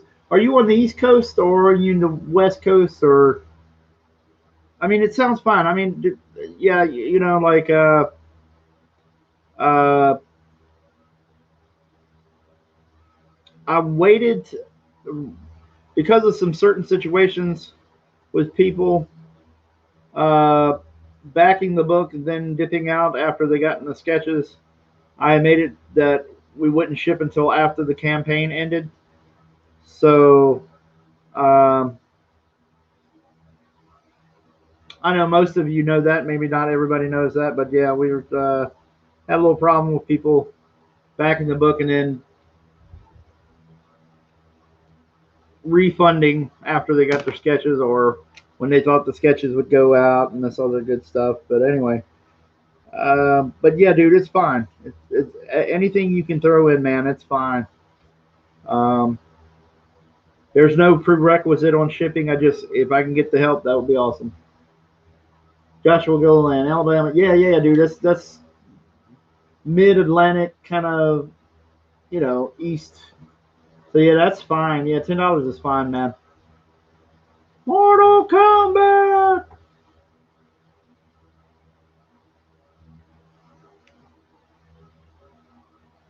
Gotham Knights. Oh, as long as she's sexy and a touch risque, I don't mind. Leave it up to Kevin. Oh, okay, cool. Oh, Gotham Knight got the bombshell. Okay, I want to make sure I don't confuse you guys. Um,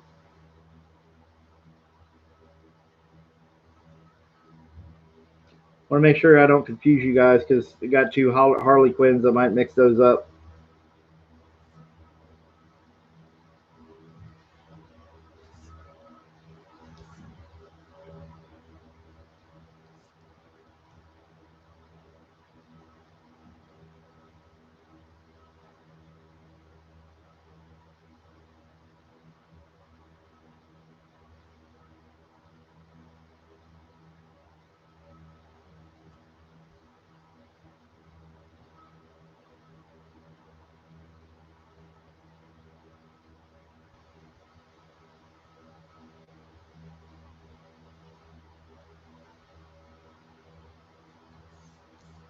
Uh,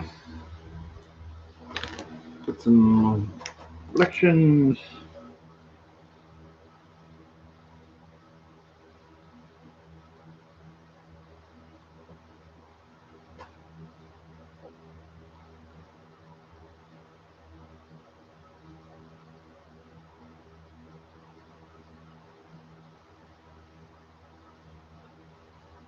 Voracious Cockles. I'm number 502, if that helps. Yeah, yeah. I just need to go through because I wrote everybody's names down or wrote down, this and that. But sometimes if you had the same character, I may not have written the distinction down. Well, like I know I wrote down Bombshell's Harley Quinn, so I know there's there. But you get to see, somebody says, "Hey, where's my Harley Quinn?" And you think it's like, "Oh, you mean the Bombshells?" And then you'd be like, "No, not the Bombshell one." Uh, so just kind of making a distinction and make sure I understand. Those are right, writing those down, keeping track, being organized. Sometimes it's not an artist's strong suit there. All right.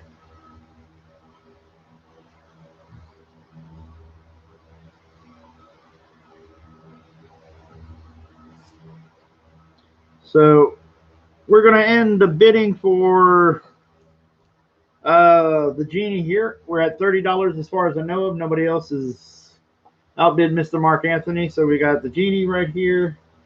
This sketch, $30 going to Mark Anthony. We're gonna add that here. Let's see. We'll do a countdown. I'll just say it out. We'll start with 20. Okay. We're at 20. 19. 18.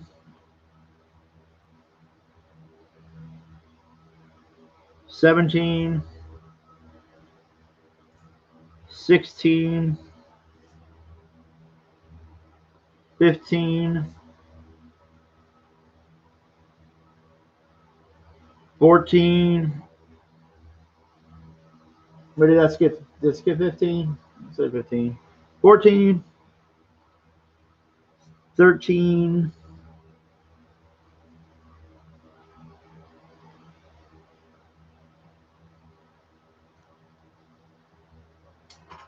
12.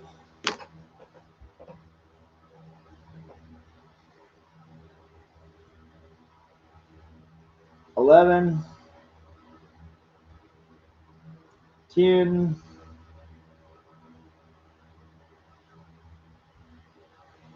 9. 8. And we're bidding for this genie sketch from Dragon Guard that I did on 6x8 marker paper. I'll leave that right there for everybody to see. 7, 6, 5, 4, 3, 2, 1, and a moment of chilling, and a moment of, hey, Kev was stupid enough to drink hand sanitizer, and 0 goes to Mr. Mark Anthony for 30 bucks. Thank you, sir. We'll write this down on the pencil. We'll say Mark Anthony.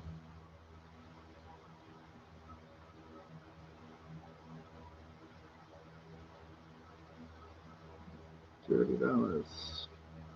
Boom. There we go. And as I said before, we have a 9x12. Any character sketch. Any character sketch. Any character you want.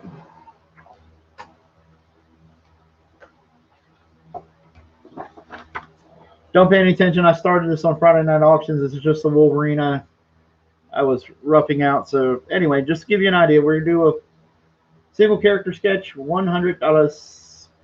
Joshua Gilliland says, I just backed Dragon Guard again. Dude, thank you, man. Very awesome.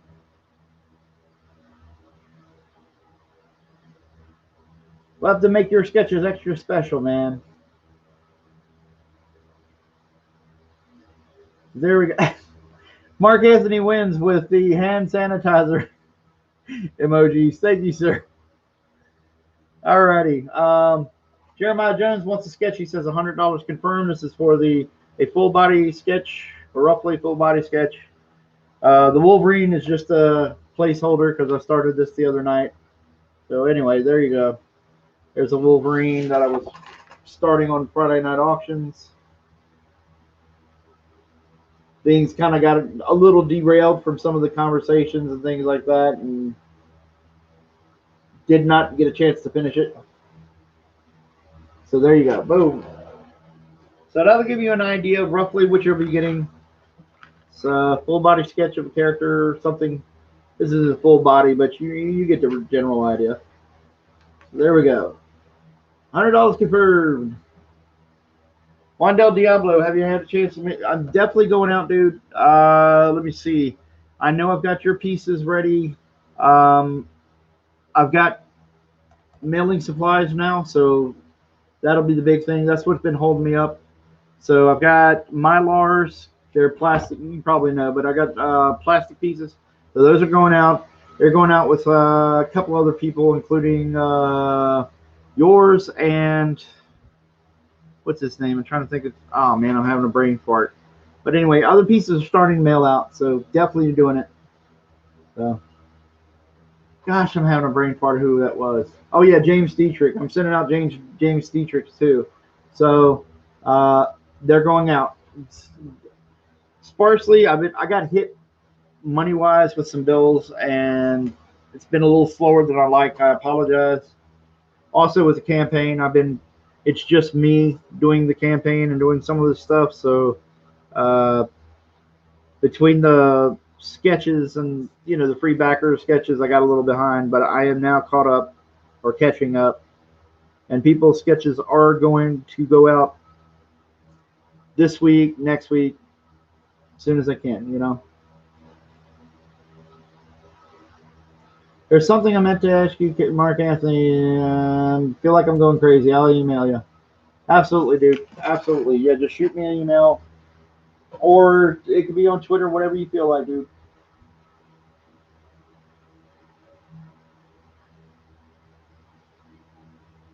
Joshua Gilliland, thank you, man. All right.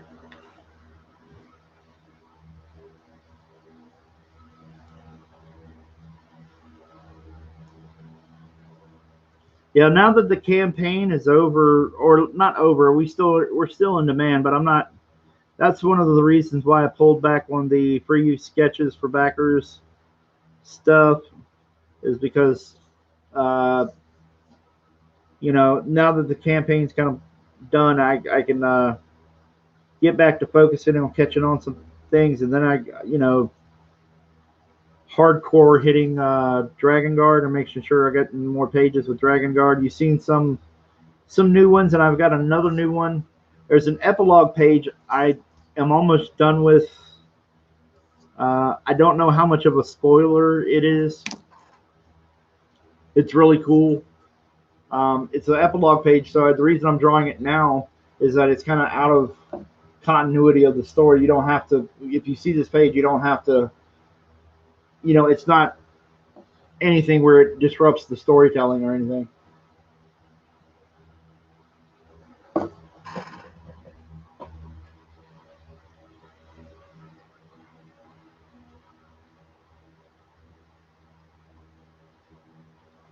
Whew. So here we are. We're here looking at Dragon Guard real quick. At 39.2. Thank you guys. 628 backers. Awesome. If you're streaming with me, I'm the guy that drank his hand sanitizer by accident. Reached for the wrong thing in his car and in the car, and then drank hand sanitizer like a dummy.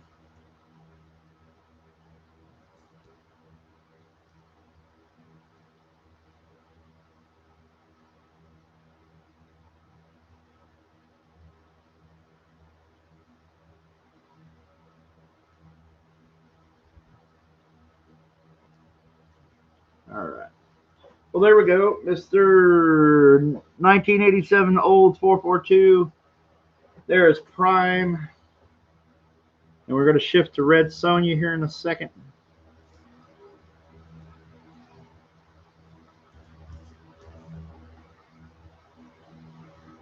Everybody thank Mr. Mark Anthony. Mark Anthony won the Jin character from Dragon Guard. Humphrey Bear is in and says, "Oh my gosh, did it taste good?" No, absolutely not. Absolutely not. Mark Anthony, it was just regular alcohol flavored, like rubbing alcohol, that kind of thing. It was awful. It was absolutely awful.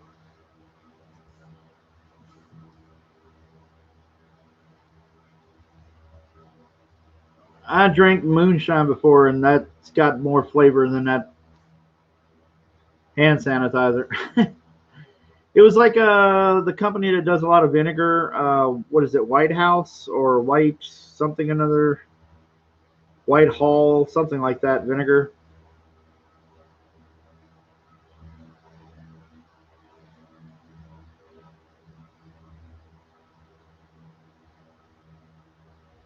All right, cool. There you go, buddy. So that is for you. I'll write your name on the back of it off camera so you're not doxxed.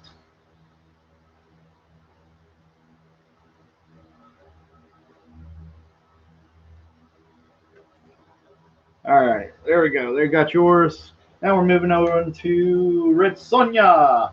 And we're also bidding on full figure sketch. There's a Wolverine. I was doing that at Friday Night Auctions, just goofing around. But you'll get a full character sketch, 9x12, pretty manageable. 1987 Olds 442. Dude, thank you, man. Absolutely. I am very lucky to have you guys backing me. Dude, I appreciate your backing me and being a friend and coming in here on the chat and stuff and just doing awesome stuff. 1987 Olds 442 does awesome customs. This guy's talented. You should check it out. Does a lot with a lot of Marvel and DC kind of stuff.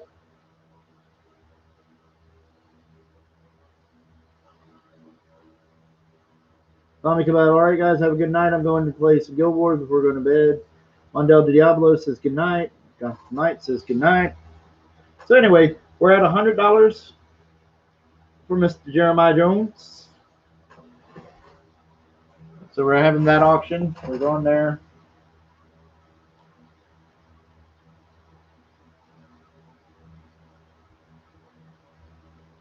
All right, I'm looking at my emails.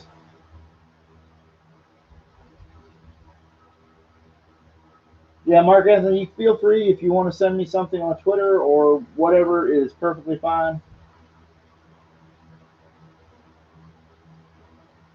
Okay. Okay, we're at 19 people watching, 24 likes. Everybody like and share. Like and share, like and share, like and share. Alrighty, here we go.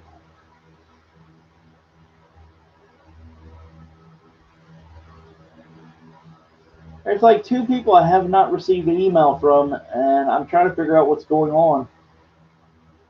If that's the right email, I'll type it in here again for everybody that need to send me any kind of contact. Okay, 73.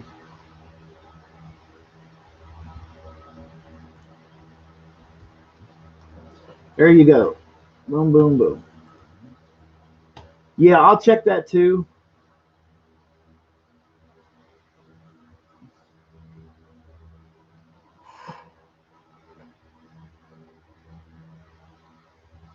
Sometimes it takes just a few seconds for it to go through, but sometimes, man, they get bounced around. I don't know what's going on.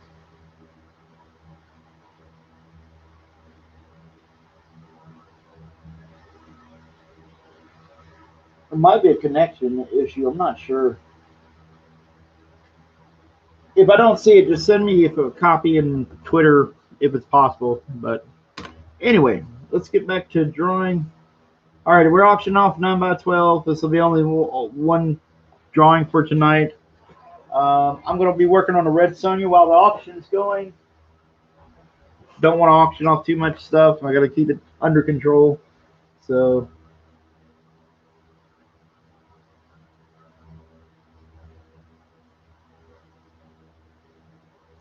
yeah, I hear you guys tonight. All right, let's see. So the next one is one for Mr. All right. I tell you what, why don't I rough out a couple of them real fast so that way everybody gets an idea of what I'm doing.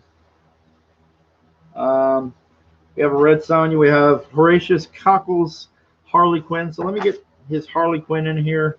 How about Horatius? Can I do the classic Harley? The Batman Today animated series Harley. I always dig.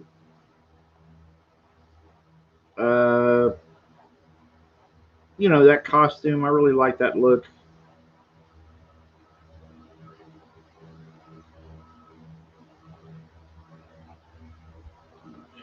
Let's shrink her head up just a little bit. Might have got out of control.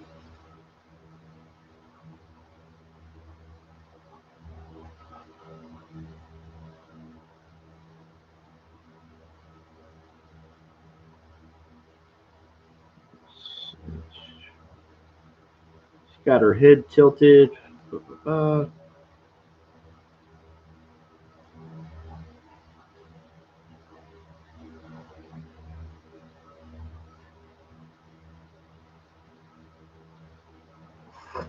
Yeah, I'm checking the spam filter. It's not showing up, and I don't know why. All right, let's see. What the heck? Thank you, Mark Anthony. I got payment for the thing. Thank you, dude. Huge thanks, and you'll know why I said that.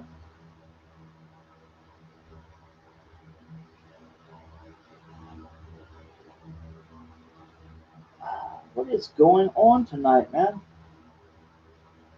Yeah, it's probably in cyberspace there, and more than likely I get to another connection. I'm going to look up, and there's like 10 emails just dropped in all of a sudden or something. I don't know why it's not showing on my iPad.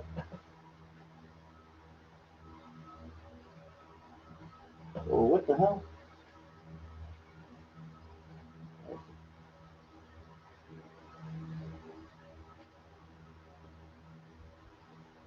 All right, Mark King, I got your test one, and it went to junk mail. So there we go. We at least got something anyway. I don't know why, but I did not get the other one. If you've already sent an earlier one, yeah, I just got it, Mark Anthony.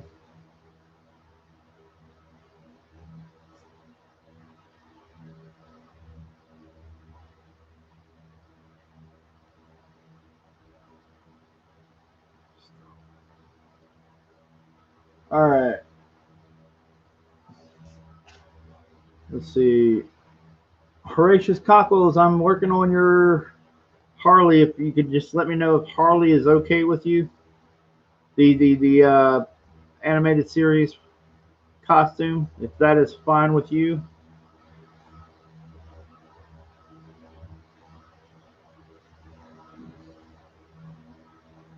If you can let me know that, then we'll be good.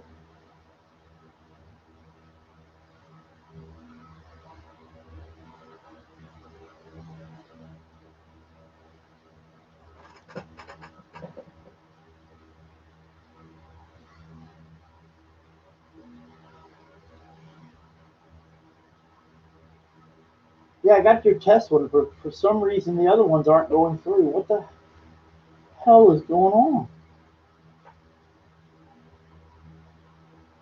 It's got to be some bizarre cyberspace thing where they're just kind of jammed up or something, and I'll get like 5 of them after I connect to another connection or something.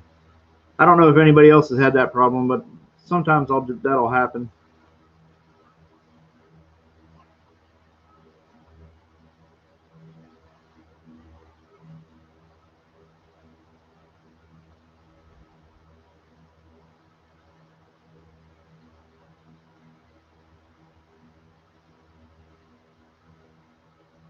Oh, Mark Anthony, for some reason, when you do copy and paste the email address, it dumps your full name right in front of it. Huh? That's bizarre. Maybe it's a Hotmail thing or something in the coding or something. I don't know. I'm not a. I absolutely have no knowledge of these things, but what we know, whatever you did, took it to the spam folder. So yeah, just cut out my name and just leave the Kev Hulk 73. Maybe that'll help. So if you're out there, try resending it, but cut out that part.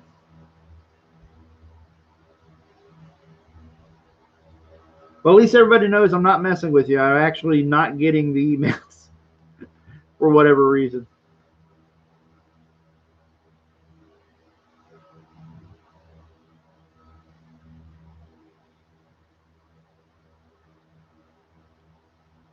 So if you're dropping in, we got 17 people, 24 in the chat.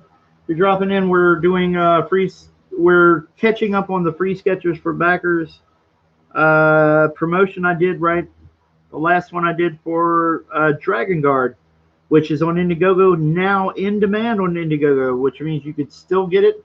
It's like you're in the store, so everybody can get them a copy. If you've missed out, go check it out. There's much awesomeness to be had. Uh,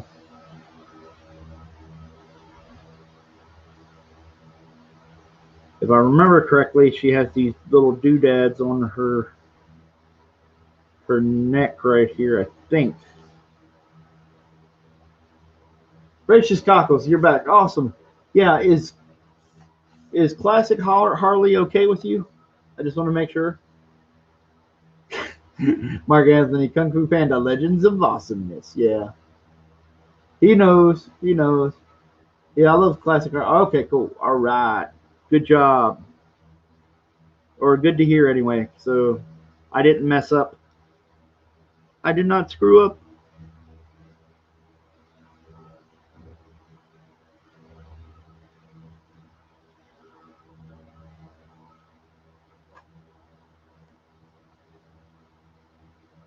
There you go. Gracious Cockles, thank you very much. No problem, man. What I'm going to do is, since the time is getting away from us a little bit, we're getting close to 1, and I was going to kind of wrap this up around 1 or 1:30. I'm just going to start roughing out some of these other ones so you guys can get an idea of what they look like.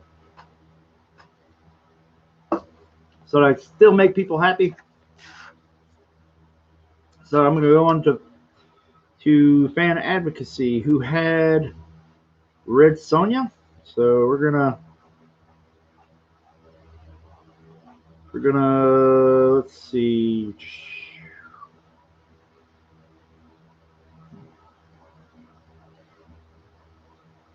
Trying to think of a cool pose, but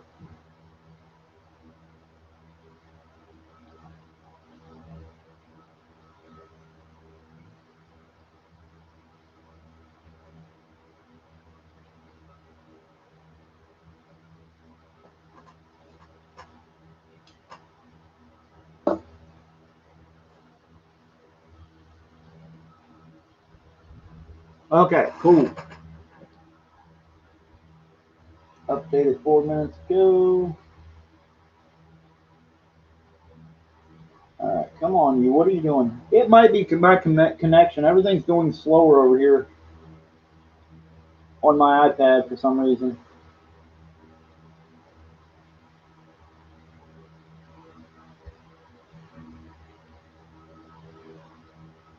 Yeah, I have a sneaking suspicion I may be getting a bunch of emails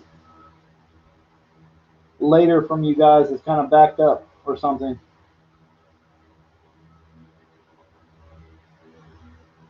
Because my iPad is not doing what it's supposed to be doing.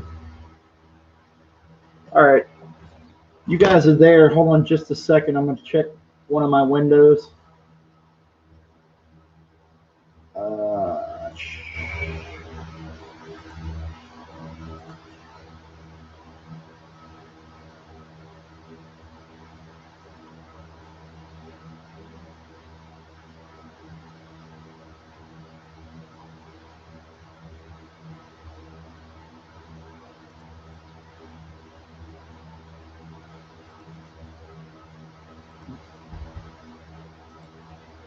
Oh yeah, Mark Anthony. Yeah, I definitely have that. I actually got that around. I got your Twitter, your message DM on Twitter. Yeah, I definitely have that, and it is cool. I'll wrap up the final bit of inking on that for you. I did not forget it. I have that very close by. I don't know if I have it in my stuff right now, but I know that I was looking at it earlier today, so it definitely will be going out to you soon. Fing Fang Foom is cool. I really had fun drawing him, so don't worry, that's already in the pipeline, man. So you'll be getting a lot of these free backer sketches, and then that'll be sent out to you.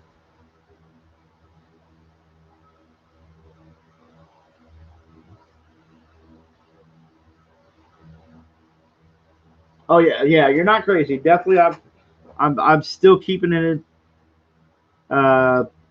You know, I've got it. I guess what I'm trying to say is I've got it on my mind. I had it on my brain. I'll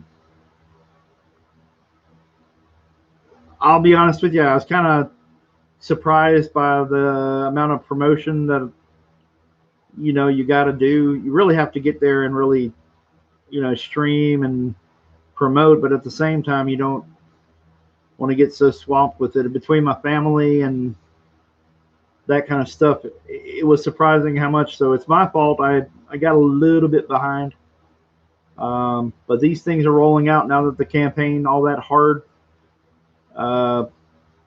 Granted, it's still something you really should be pushing hard, promoting the book and trying to get more backers. But the really hard part of getting the promotion done for the main campaign and getting it to pass, that's been been one of those things where it's a lot more well, I wouldn't say difficult. It's fun too, but it takes a little bit more work than I was prepared for. Maybe not prepared. That's not the right word. But anyway, it just wasn't. It's a different experience. Let me put it that way. I'll leave it like that.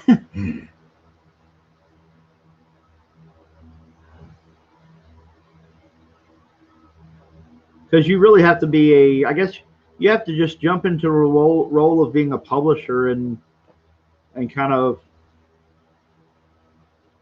treat it like a business. I guess that's the word I'm looking for, is a business. And you're promoting. It's not just drawing. It's not just inking. It's not just this. You got to get out there and I know you guys were pushing me on to do other things, promote it with other streams and things like that, other people. So it's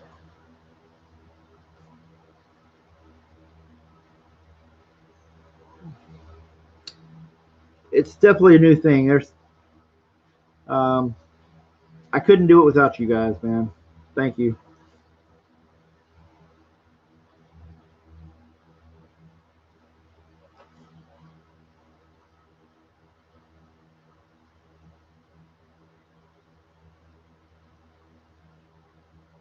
Mark Anthony says, Jeremiah Jones, should I let you or should I do this other thing?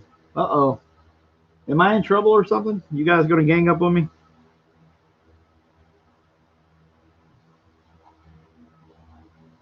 All right, so we got a free sketch tonight that I'll start.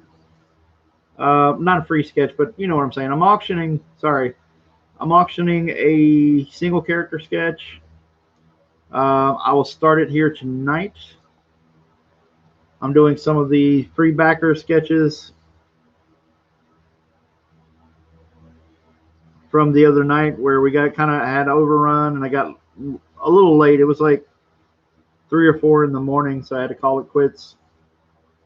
But I'm going to try to work it out where I can get you guys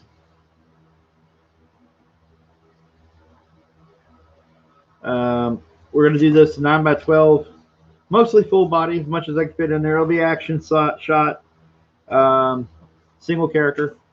We'll try to get that started tonight. So I'm just doing the roughs. There you can see Red Sonja.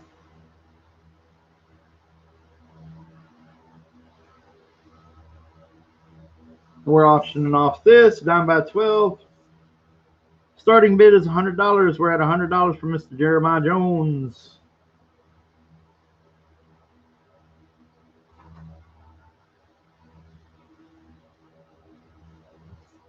And there's a sketch for Mr. Fan Advocacy.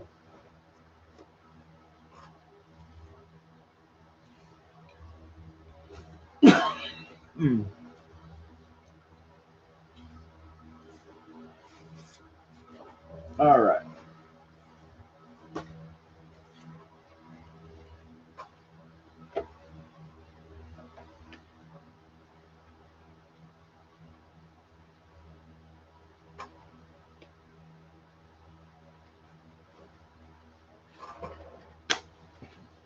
Because Mr. Mark Anthony is an active man, we're going to get in here.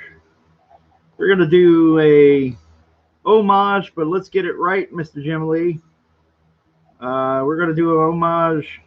Get it right, Mr. Jim Lee. There was a cover to Thundercats, I think, that Mr. Jim Lee did with just Lion-O holding the sword. And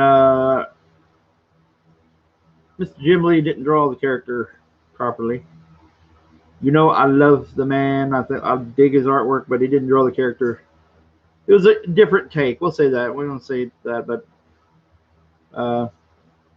always bugged me looking at it that he kind of wasn't quite right, I guess. So I'm going to go ahead and do a homage that kind of fixes up a couple of things.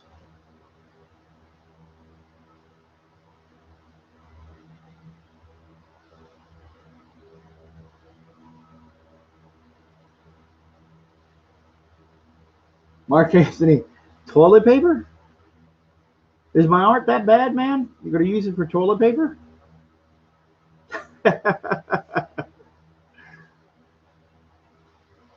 Well, that's interesting because I was looking at possibly getting Dragon Guard toilet paper made. I don't know if you guys knew this, but one of the perks I was trying to figure out how to make it effective, cost effective, whatever you want to say, was a company there's a couple of companies that do toilet paper, and I figured with the toilet paper shortages here and there across the land, it'd be funny if I got some Dragon Guard toilet paper printed up. Recently, James Gunn was joking about the fact that he made up a gag toilet paper to put all in his house of Michael Rooker with his face on it. So when Michael Rooker came over to his house, he would see this toilet paper to wipe his rear with. Figured that was funny. Might get a kick out of that joke. So that kind of was kind of funny that we had similar thoughts about the toilet paper, the gag toilet paper. So I was thinking about doing Dragon Guard. That was Zombie Kebab who had thought about that, by the way.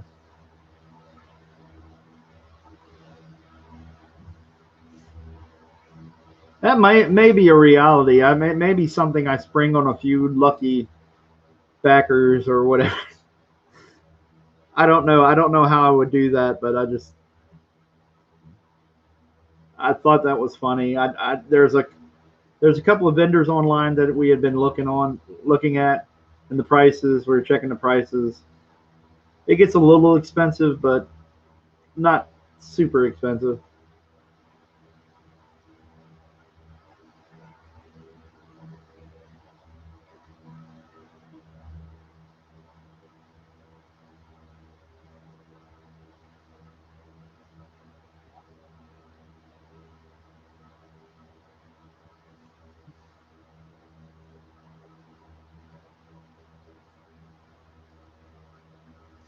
So anyway, we are at $100 for character sketch.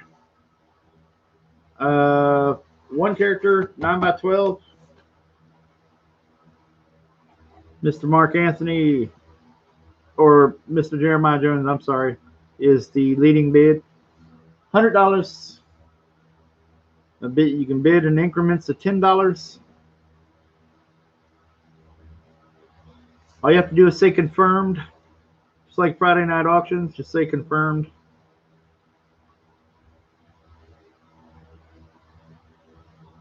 And here's Mr. Mark Anthony's Lion-O. I'm trying to get him. Lion-O fit the little divot in his chin. Dimple. Excuse me. Man, that that doggone hand sanitizer messed me up. Dried my throat out a little bit.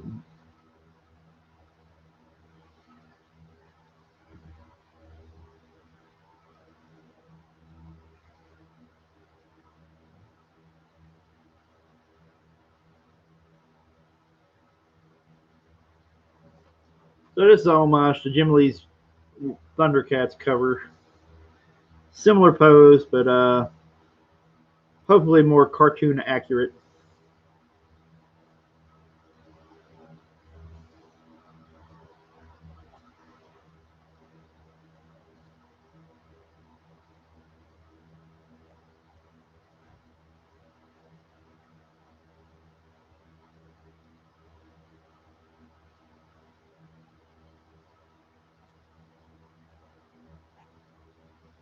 Alright, he doesn't have two claw shields, so I should make his hands not as beefy on this side. There we go. Yeah, if you don't know anything about the character, he has what's called a claw shield, which is this big gauntlet that he wears. He can put on, and the shield has a little, or the claw shield has a little slot where the sword, when it's smaller, when he's, you know, when the sword is not at full length there, you can put it in the shield. Boom, boom, boom, right there. It just sits in there. So anyway, it's a big burly gauntlet that they call it the claw shield. It's reflective. Mum-Ra sees his reflection. That's the only thing that kind of scares him. So there you go. Boom.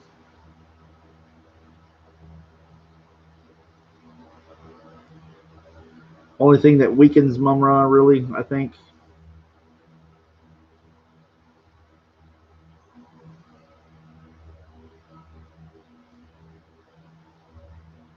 There you go, Mark Anthony. There's your Lion-O sketch. Lord of the Thundercats.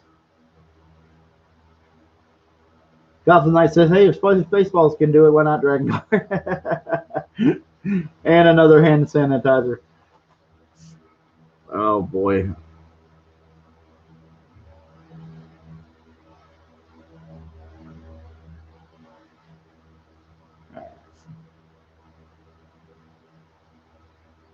There we go. I think that's how that goes.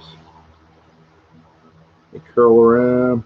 I know there's something that looks like a spade symbol right in here too. And then there's eyes or something in the hilt of the sword right by the eye of the Thundera right here. All this is really intricate. There's like a little bunch of little designs right in this little space right here. So it's always hard to remember all the stuff that's going on in that little section of the sword.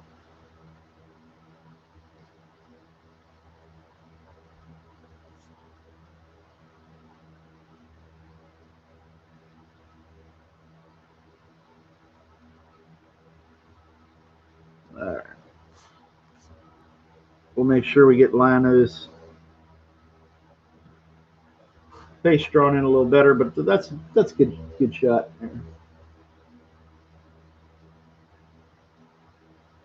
Gotham Knight, Thundercats, Infinity Gauntlet. Makes sense. Mark Anthony says, who would he sacrifice for the soul Stone, though? Gotham Knight says, Snarf. That is an acceptable answer. Okay.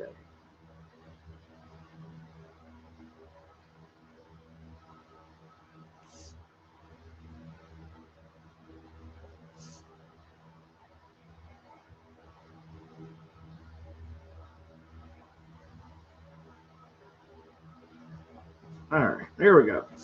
So there's the Lion-O from Mr. Mark Anthony. We'll get in there and finish her up here. I just want to kind of get a little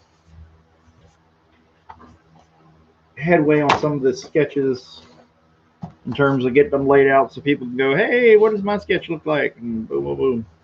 So there's a good idea. There's a prime. All right. It says 4. What, 4 sketches? All righty. So here we go. 11 by, or 9 by 12. Here's the paper. Any character you want. We're auctioning. We're at 100 for Mr. Jeremiah Jones. We got 15 people in, 25 likes.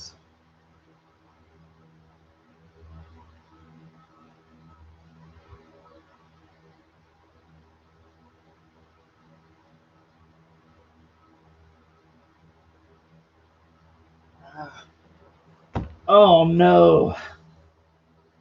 Not in a bad way, but I'm floored. Mark Anthony, thank you, sir. I believe you know what I'm talking about. So thank you, sir. I don't want to, you know, I don't want to give away information, but dude, thank you. Jeremiah Jones, did I win? Yeah, well, I tell you what, we'll count this down here. Let me see. It's 12 o'clock or 12:55. In 5 minutes, we'll start counting down for the 9x12 single character drawing, and we'll start that. And I'll do that for the remainder of the 30 minutes or whatever that will be broadcasting or streaming live. I tell you what, we'll do this one. Jeremy Loft had an Inspector Gadget, so there's something kind of crazy for me to look up and try. All right. We're going to look up Inspector Gadget. I roughly know what he looks like, but it doesn't hurt to have a little reference.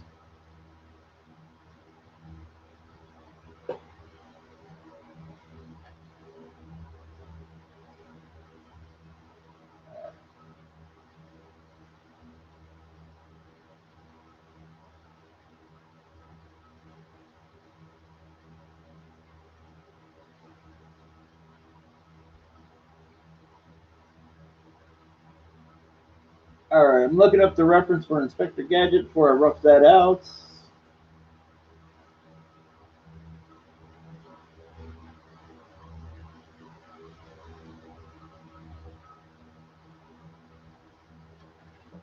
All right. Go back.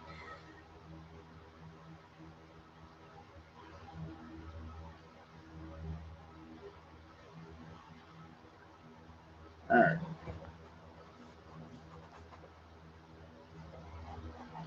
See if we can get him in here. His proportions are kind of funky, so.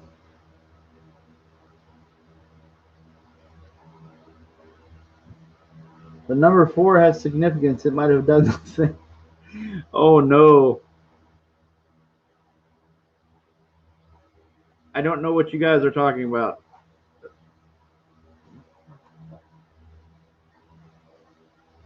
But thank you for. I got an email, Mark Anthony. Thank you. Just wanted to let you know.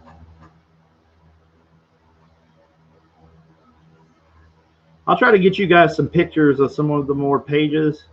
Just if you've been following me, one of my big deals is I've tried to keep certain elements of the book quiet, hush hush, because I want a lot of things to be kind of a surprise, or at least some things at least a surprise. And I've given away some story elements in some of the pages that we've used to promo it already.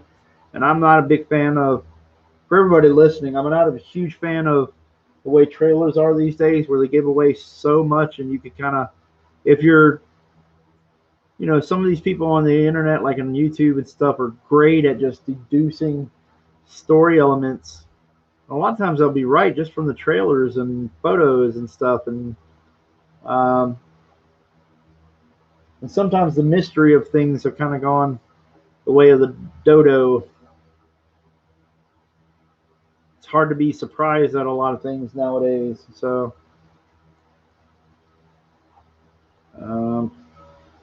I don't publicize a lot of the story elements of Dragon Guard. I keep things very vague. There is a master plan, even though, this is kind of my first real writing gig.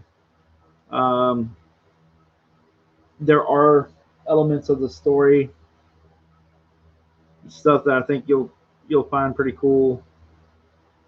So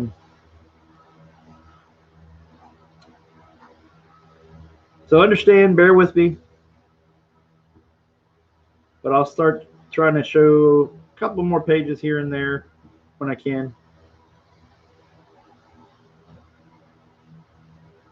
Mark Anthony, looks good. All right. Hey, thank you, buddy.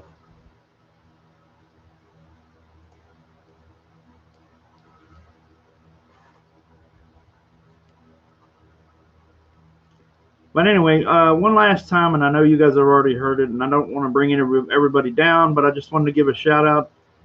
Give a shout out to our colorist, Alonzo Espinoza. His mother passed away. maybe not in the greatest of spirits right now. So, you know, a little love, a little shout out, this and that. His name is Pixel Tool on a lot of platforms like Instagram, I think. So Alonzo Espinoza. And you can also check him like there. I think it's on YouTube, or not YouTube, what am I saying? Twitter. He's definitely on Twitter, Instagram, and just let him know that, you know, it's going to get better. It sucks. I was there. I lost my mother a few years ago to emphysema, and was not fun. Was not an easy time. I don't want to say too much. I don't want to bring everybody down. But anyway, it was, you know, I have a rough idea what he's feeling. So anyway, here we go.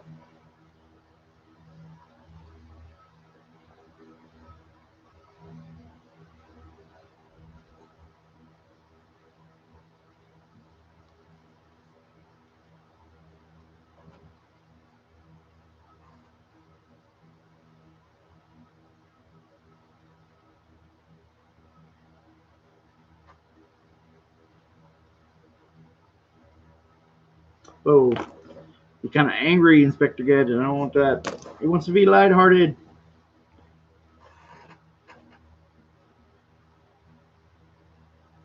See if I can get this thing. Yeah.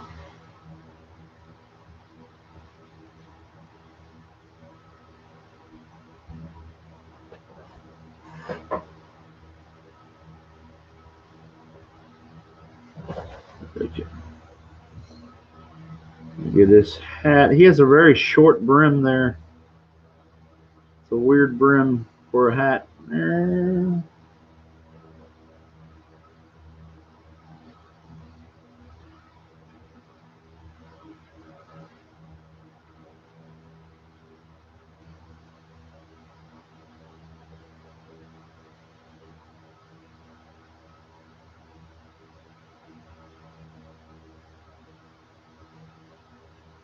1987 Olds 442. I'm going to call it a night. Thanks again, Kevin. Hey, thank you, dude. Appreciate you coming in, man. It's awesome seeing you in. Stopping by, checking out the stream. Hope your Prime is coming along. I'm excited to see what you do with that. Do great custom stuff with figures, and I'm lucky to kind of get the little messages and say, hey, Kev, here, check this out. Doing custom figures and stuff. So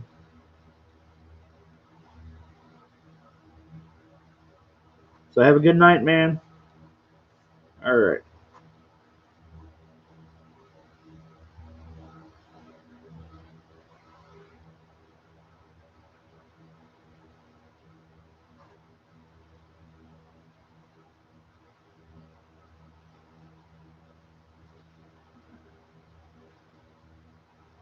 Alrighty.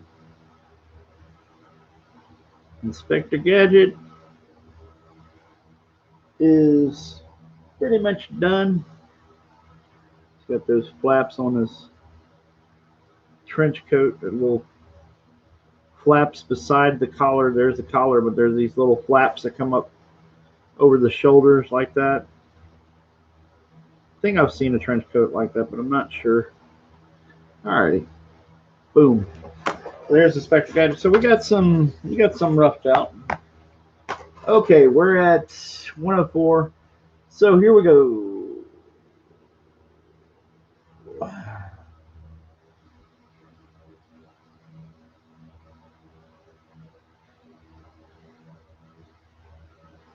Good night, 1987 Olds 442. We got 15 people watching, 25 likes. You guys can like and share. If you're out there hearing the sound of my voice, please check out Dragon Guard. Dragon Guard is a fantasy comic. It's inspired by a lot of the 80s cartoons that you know and love. Dungeons and Dragons, Thundercats, He-Man, Sectaurs, Visionaries, What else? Thundar the Barbarian was a good one. Let's see, and then even like cartoons like Gargoyles, and then even 1990s comics, fantasy comics like Battle Chasers. Love that book. So check that out. Um, if you would, we're in demand, and if you check it out, I hope you like it and back us. And we're gonna call this. We're gonna say here. So countdown is 20 for the sketch. As soon as I can actually type.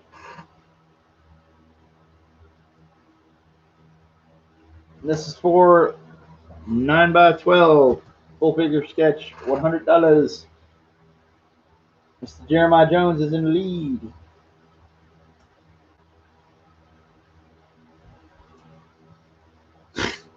Mark Anthony with the hand sanitizer. Oh dear God. All right. 16,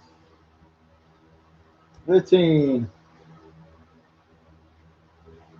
It is a hand sanitizer night. If you're just following tonight, I made a mistake. Accidentally was sitting in the car, was drinking water, bottle of water, and I accidentally drank some hand sanitizer. So if you're just coming in, that's the joke for the evening.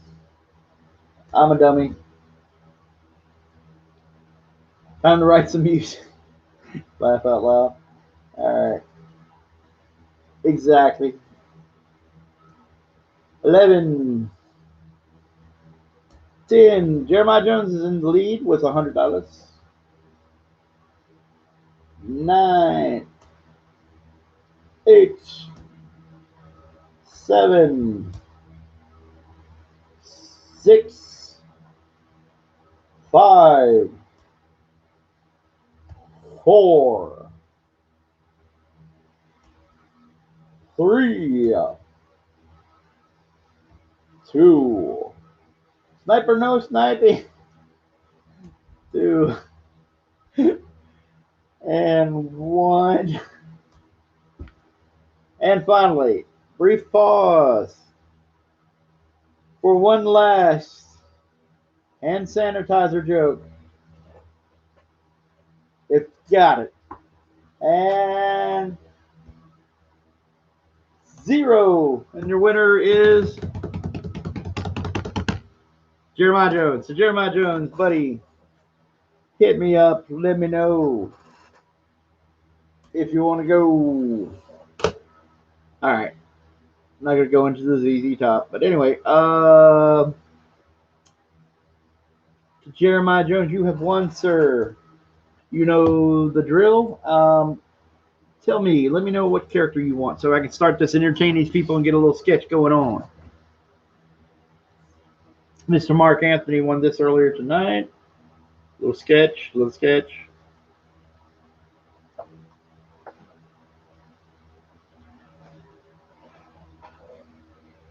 Jeremiah Jones says Black Canary. There we go. Okay, we'll see that. Any particular version of Black Canary that you enjoy? Gonna have to figure this one out.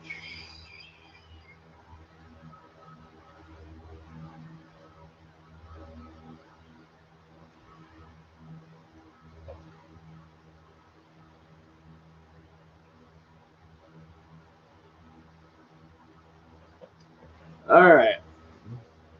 The original, the mom, Dinah Lance, I believe. There's Mig. Migs is back.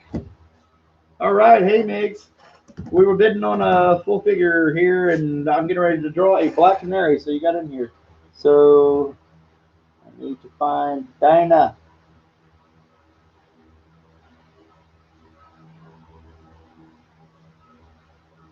Images.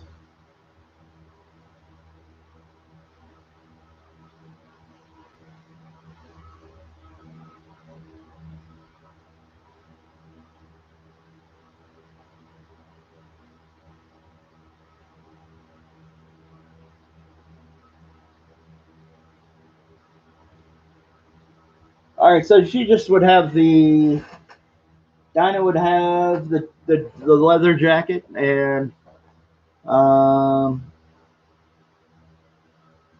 let me see.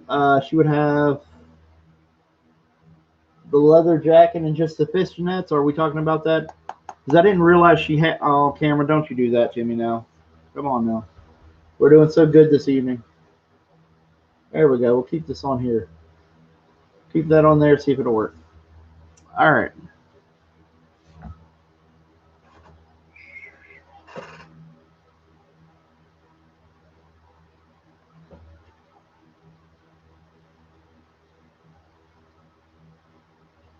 All right, let's get going here. Looking at a little reference for her.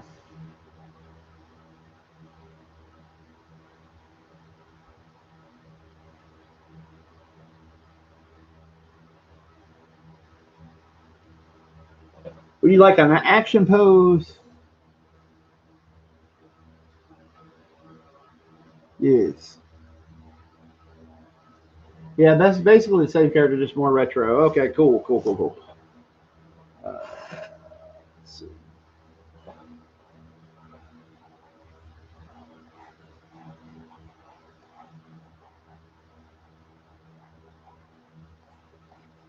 See if we can get a cool pose going.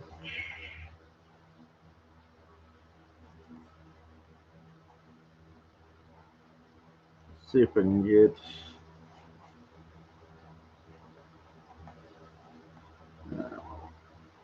Have her screaming and some cool stuff like busted glass or something cool like that.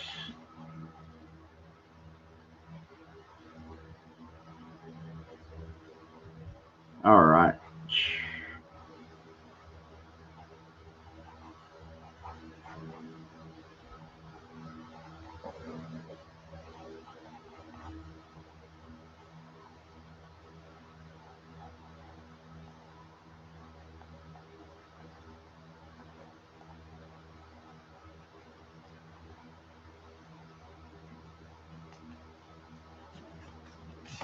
Trying to keep the camera focused by keeping the artwork in here with it. Try not to beat it to hell or anything. So guys, everybody, thank you for coming out with my severe tardiness for this evening. Had some craziness going on at home.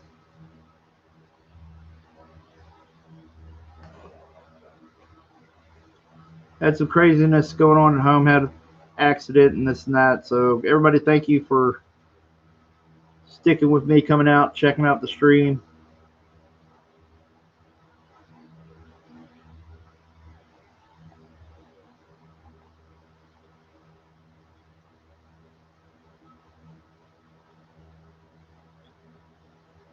The retro's got the kind of like the Buccaneer boots on. I dig those. That was pretty cool. So I'm gonna give her that.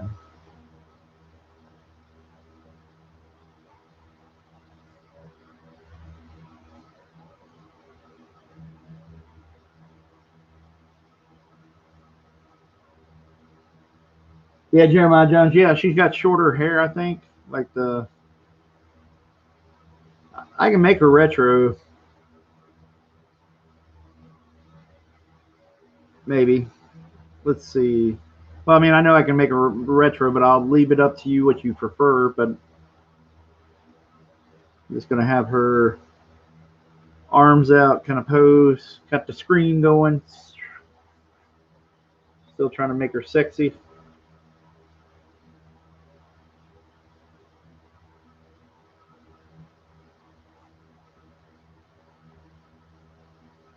Here we go.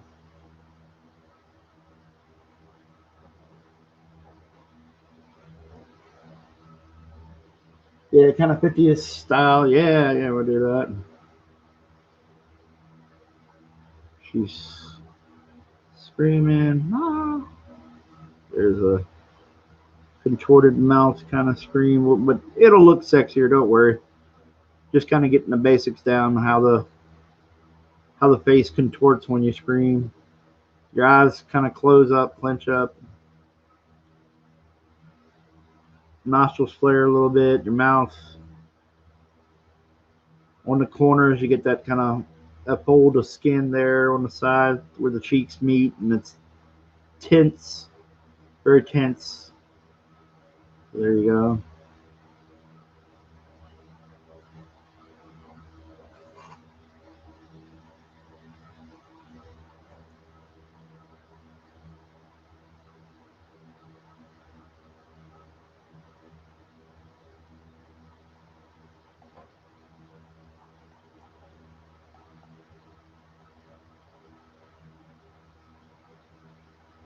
Hard part is figuring out the kind of making the lines flow. Kind of keeps some of the smoothness, not make her too hard and angular, I guess, or too. I don't know what I'm trying to say. Maybe just kind of keep that femininity, keep the lines feminine, kind of everything flowing. Adam Hughes is so good at that, and it's killing me.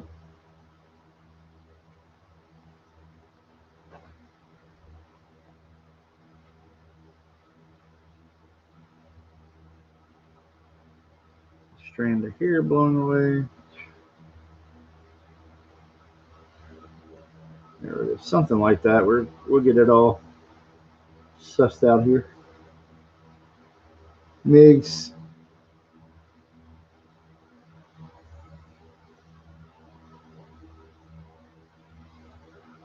Oh, cool. Migs.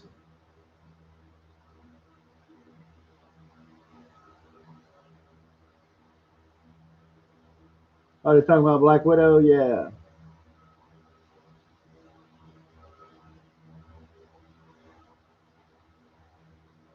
I was thinking Black Widow. Okay.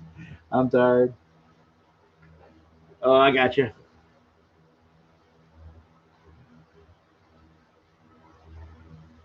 So she got her arms back. Her shoulders kind of tight and up. That's what happens when you throw your arms back.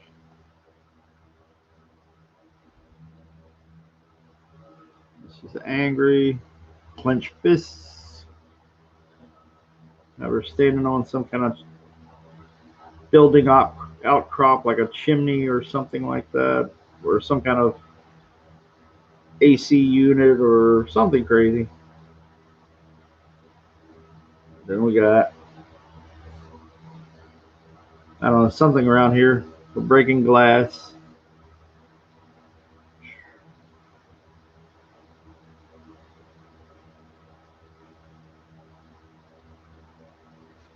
Mark Anthony, okay, I'm tired. Oh, Miggs, are you out, man?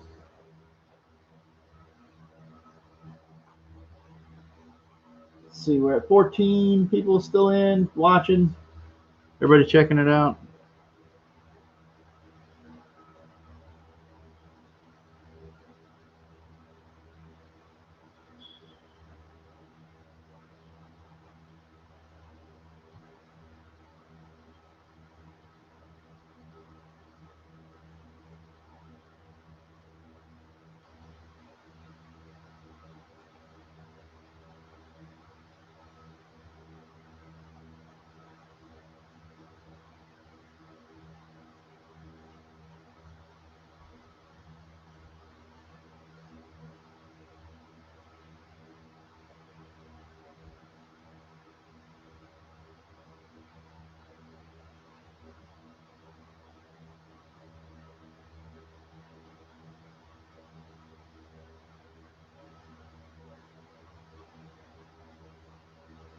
Yeah, Jeremiah Jones. Yeah, that's the interesting thing is trying to figure out how to do the fishnets so they look convincing.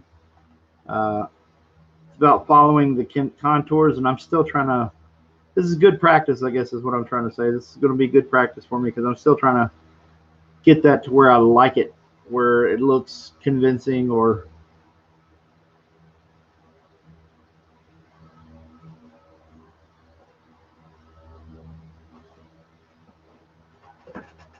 Let's see, I'm going back to my reference. Thank you, Jeremiah Jones. All right.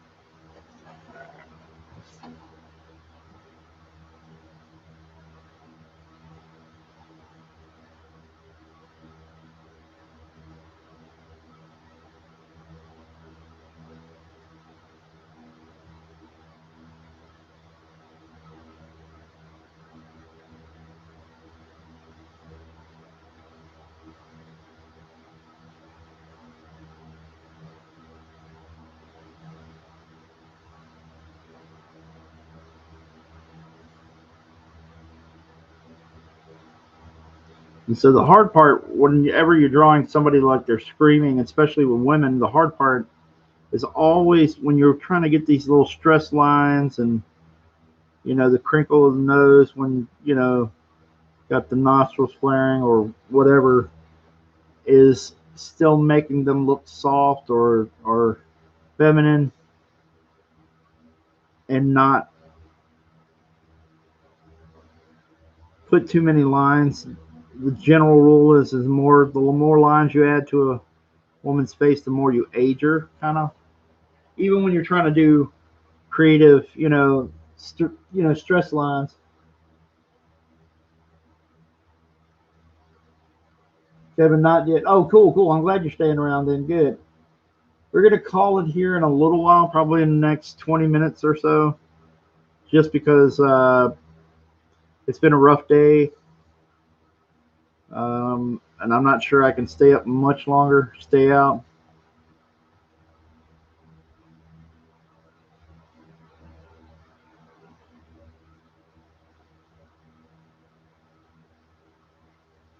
But I'll try to stay here and get some of this done, though.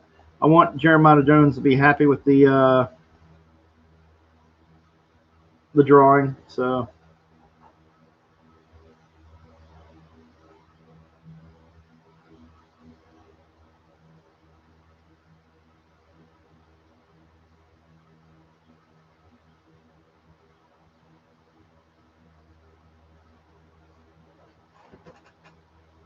let's see. Double checking the costume.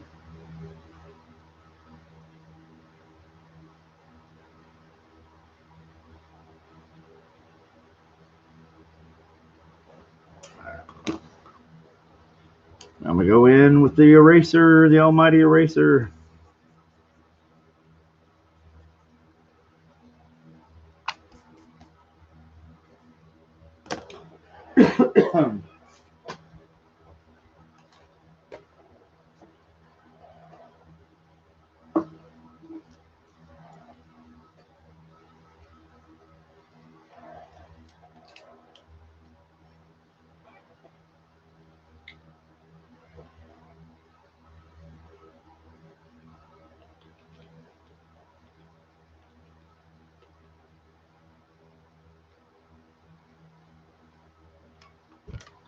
All right.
I'm just checking the reference, by the way. I'm talking, but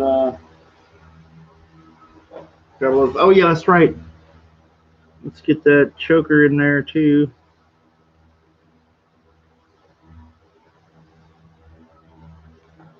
There we go. Clean it up a little bit.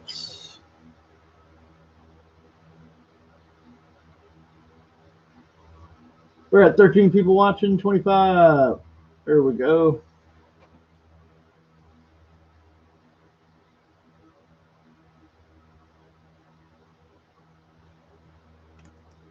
Trying to remember. I know she had kind of the 50s hair at one point. I know that she was I'm trying to remember because I think they've made her blonde hair like kind of like it's canon now. It's not like originally she just wore a wig that was blonde, and I think they kind of made her. I don't know if it's just her daughter or whatever it is, but they kind of made it that she has blonde hair now as opposed to wearing a wig. I guess is a kind of throw people off.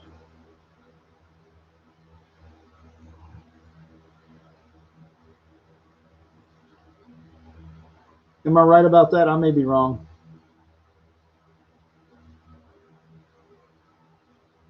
Victor, these are auction pieces, not our free sketch. Yeah, yeah. This was just the auction piece for tonight. One piece uh, that I threw up. You guys are going to see it. You're going to see your war, by the way. Because I'm going to do more, probably another stream of just sitting and drawing and chilling very soon. So no worries on that one. Missed out earlier. We were doing some catch up sketches, working on catching up on some of the ones that were left out from the other night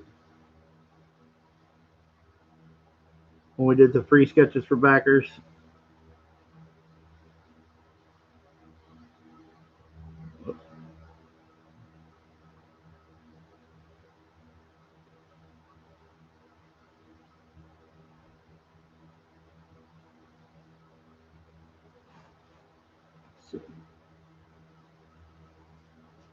So there we go. We got her kind of nose squinched up there.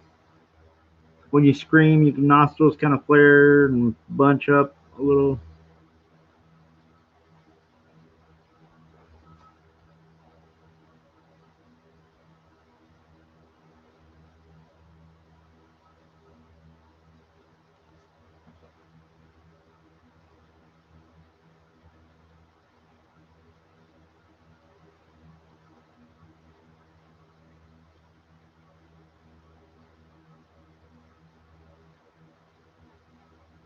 This is for Jeremiah Jones. He won an auction piece, and we're going to make Black Canary.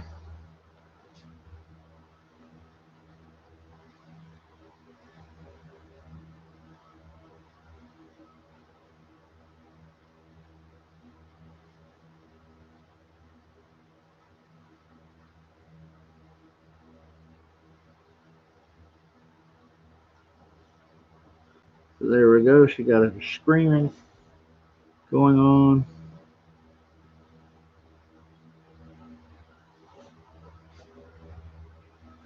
Hope the energy's right in her face. Let's see if we can get her hair a little bit more the way I want it.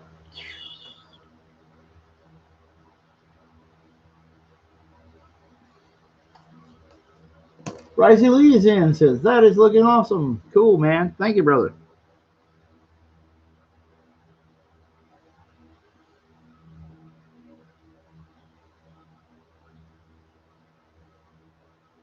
We got 15 people watching right at the moment. 25, 26 likes. All right. Right on.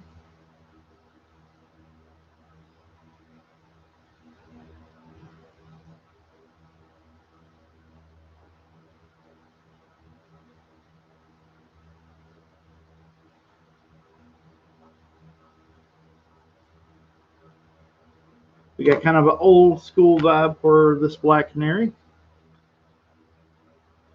Mr. Jeremiah Jones won the auction for that.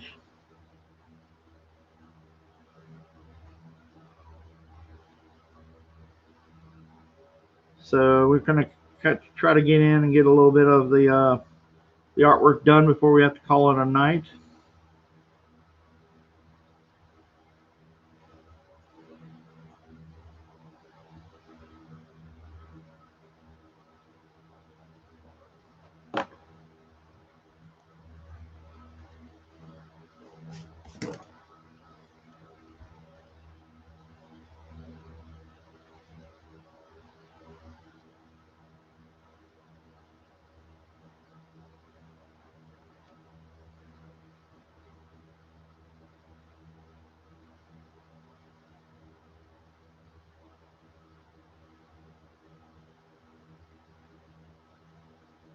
Trying to add some little details in here. Really get that screen expression down.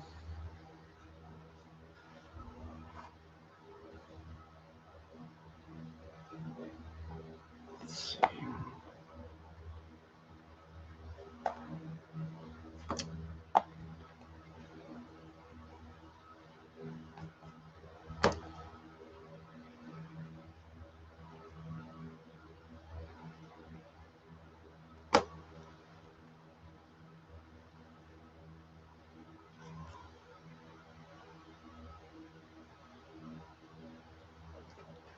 Don't want it to be dead air. I'm just running out of things to say.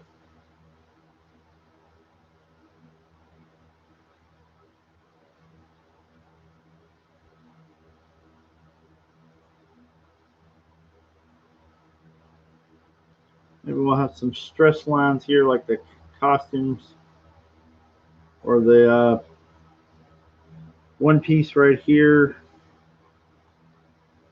It's got a little bit of stretch to it, or not stretch, but it's being, you know, you can see some wrinkles where it's being pulled out of the shape of her body. You know, you got the ribs right here. They got to cross over that. Breasts create a little bit of a pull there.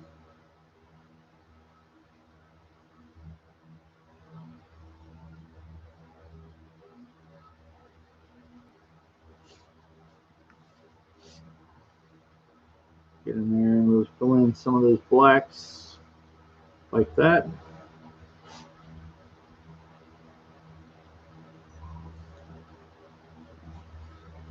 We can create these shapes, some pretty cool shapes by having these stress kind of wrinkles there.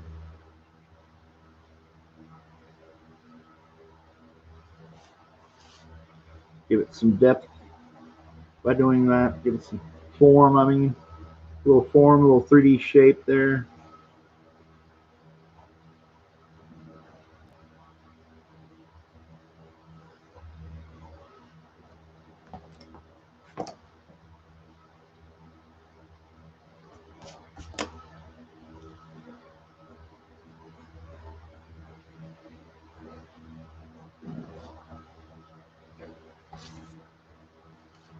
We have her hips. We know that there's almost when it gets there with guys, it's actually wider and it kind of keeps its shape until you get down to the groin area. But with women, right around the pelvis, you start to get this triangular thing going on right here at the stomach. So lower abdomen.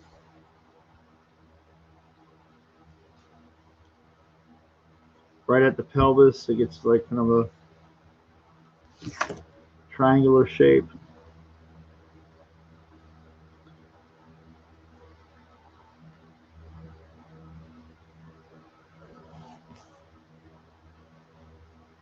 Jeremiah Jones, love that hair. Awesome, dude.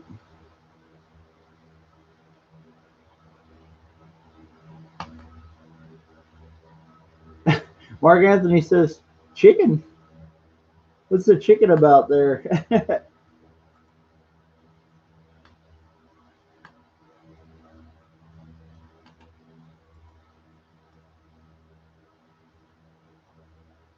Holy cow. Well, we jumped up on the Dragon Guard. Thank you. Thank you, everybody. We're 39.6, so you guys are amazing. Thank you. That's cool. Thank you.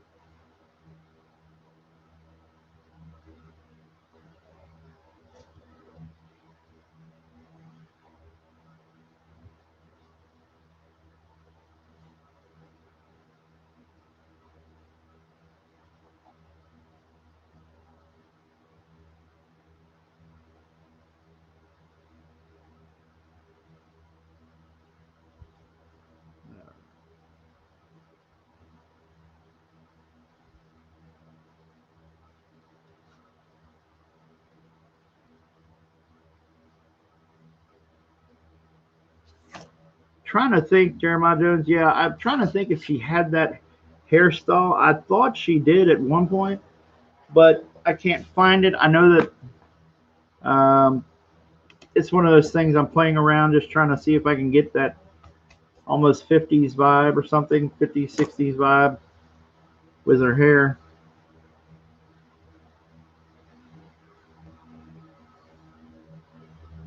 Make sure it looks nice.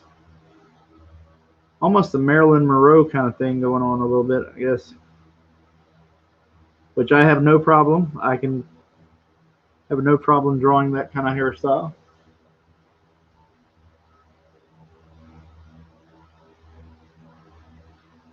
Mark Anthony says the chicken is a running gag. Ah, gotcha, cool. Jeremiah Jones says going to have to buy another house for your Dragon Guard collection. This will be the Dragon Guard wing, dude. I am flattered, man. That is awesome. That's very cool that you think that highly of my stuff, man.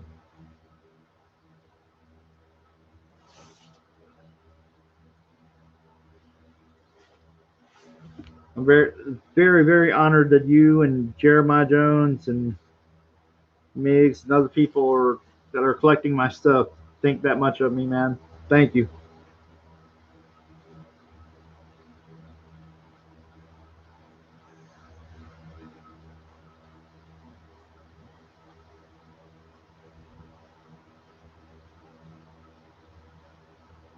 Jeremiah Jones says I'll have to stick to a wall. I'll put it next to my Lone Star Shrine. Hey, dude, that's awesome. That's fine with me. I mean, you got my Lone Star cover, I believe. So.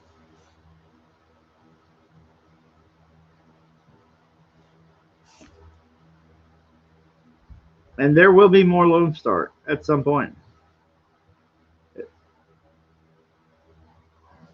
Even if there's no reason, even if Mike says, hey, I don't need any artwork for Lone Star, I'll still draw the hell out of the classic or the faux classic Lone Star.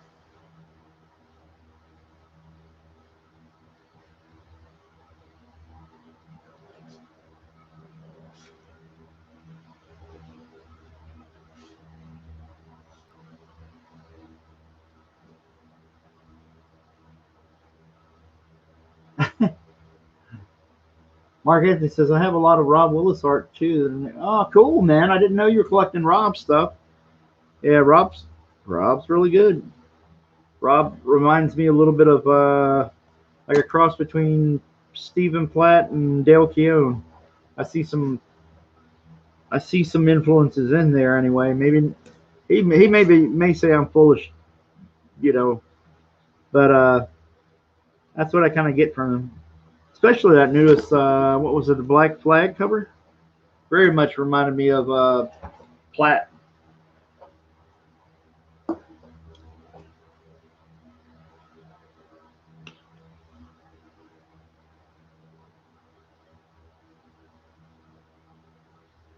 Nick says, my art portfolio is pretty full just from your. Yeah, dude. And I got more coming on the way, too. So, you know, hey, thank you, buddy. I appreciate that. That's another thing. A lot of people, if you want to look into, is getting portfolios to keep the art in because that's usually a good way. A buddy of mine is an art collector. He keeps a lot of his stuff in portfolios. There's a fellow, he's an art collector, collects a lot of Barry Kitson, collects a lot of trying to think of all the stuff he does. A lot of Legion of Superheroes. His name is Mickey Amanantadu. Yeah, I hope I'm pronouncing that right. And Mickey is handles some of my art dealing and stuff. Although I need to get in touch with him because I need to ask him about the Capcom versus Marvel, see if there's any. I can't remember if I gave him any other pages that I might have. I know Miggs might be kind of interested in seeing some of that.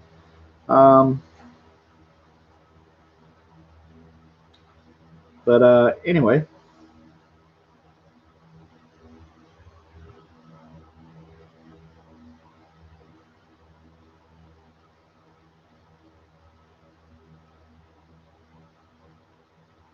I have one custom piece, and it took forever to catch him where he wasn't too busy to do a commission. Yeah, Costum did a Dragon Guard card, so he did a really cool piece for that. He actually did two. He started over. He didn't like what he had done, so we got a second one. I don't know what he did with the first one, but we got a second one for him, or from him. That'll be with the card set.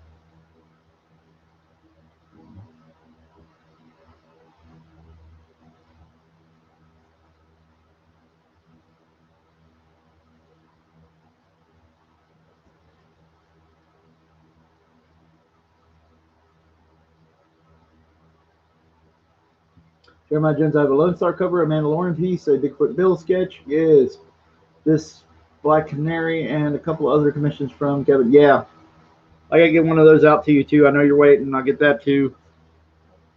With the with the campaign, man. And then there's other family stuff, there's you're doing the well, I guess what I'm saying is part of it is with the homeschooling. That was another thing. We had to do the homeschooling, so that took up a chunk of my day fighting with my daughter, getting her to do her homework. Because basically what they kind of check out, at least my kids were trying to. They were trying. I didn't let them, but they were trying to check out. Because you're at home. It's like, hey, I'm at home. I don't have to do anything. This is a early vacation.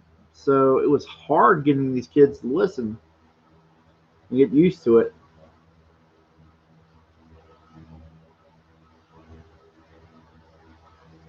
But it's crazy. There's been a lot ever since.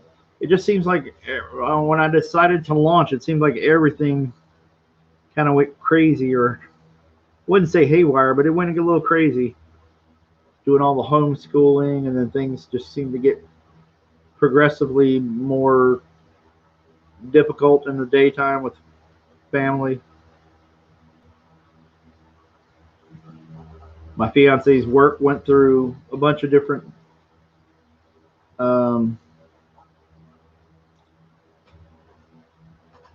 they had different hours. They were closed for a few days or like a 2 weeks or something, and then when they opened, they had really short hours, and then trying to adapt to all the changing landscape with the COVID and stuff. So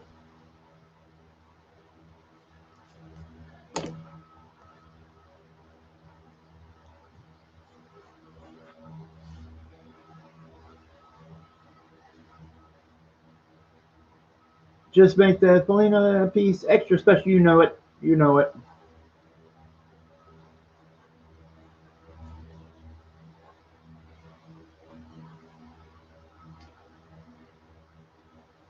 The hard part is thinking all these cool alien environments to draw.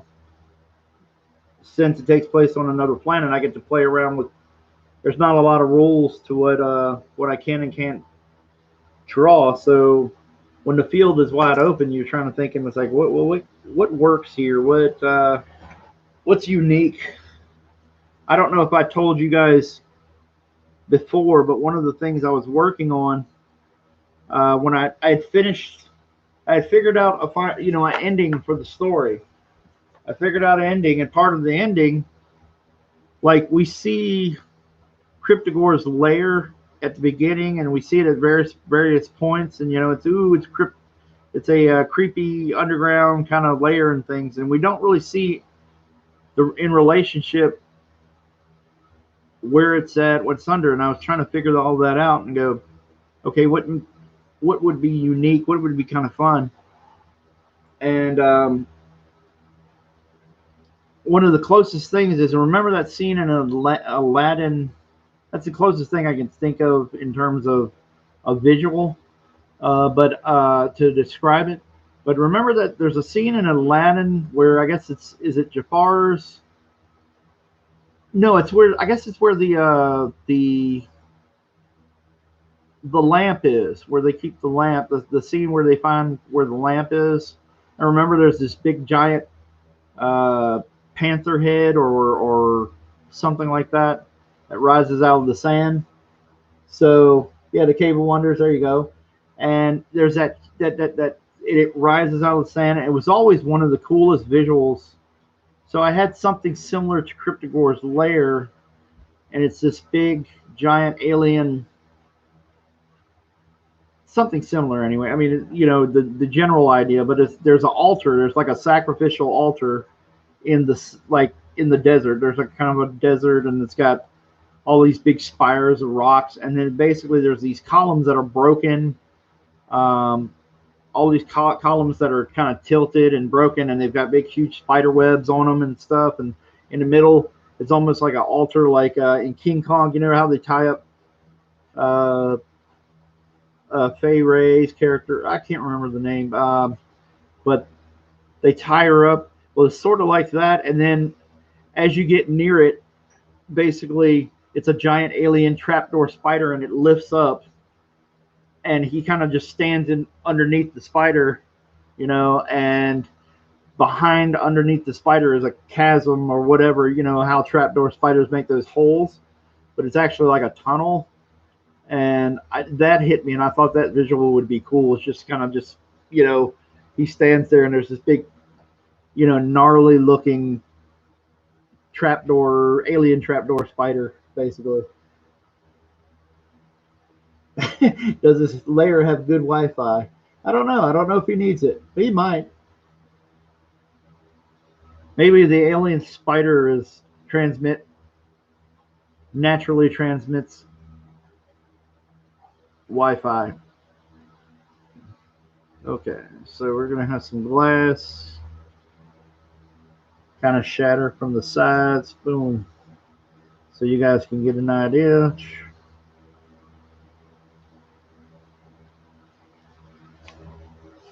Add some action to it by having the shattering glass. I think it's pretty interesting.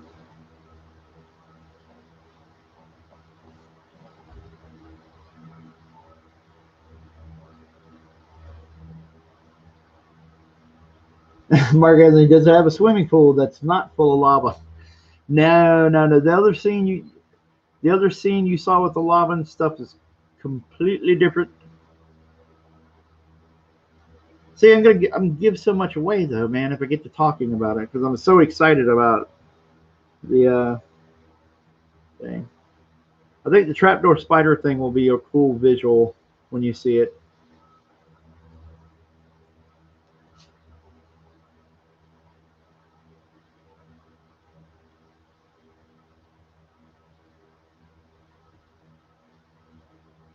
You know, Cryptogor is kind of a creepy looking. You know, he's kind of like his features are kind of modeled after, you know, like his nose and things are modeled after a bat, and something equally creepy. I was trying to figure out what would be creepy, you know, what would it be, something that would give even this guy with all this enormous power, strength, you know, whatever, what would give him pause? And I figured, you know, some creepy ass trapdoor spider busting out of the sand and lifting up, you know how spiders, you see some pictures and spiders of where they kind of get on the defensive and rise up, you know, they kind of throw their front end up, you know, with their fangs, you know, something like that would give somebody pause, go, holy crap, you know, what is that? And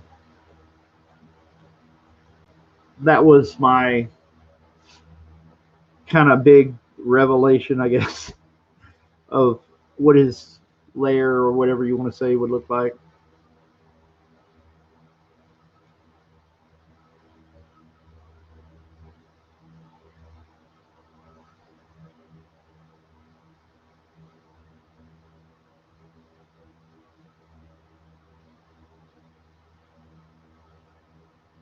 Here am I doing? Does it raise or lower the property value of the neighborhood? I feel like you're being facetious now. Uh, anyway.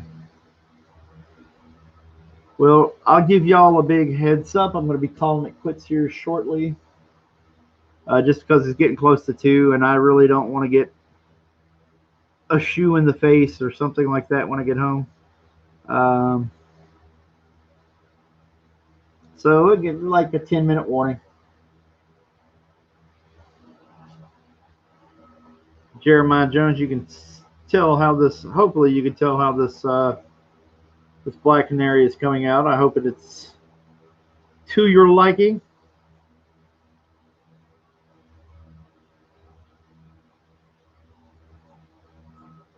Try to map out that fishnet stocking. I'm probably going to look at something and really try to figure out how to make a really three-dimensional fishnet stocking, really make it kind of pop out. Make it look good.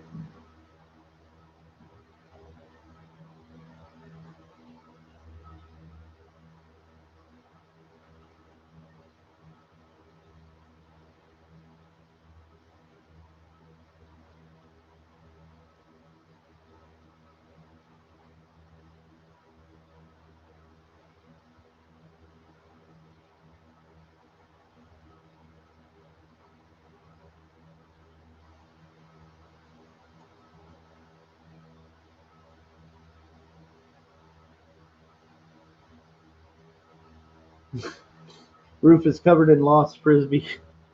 Hey,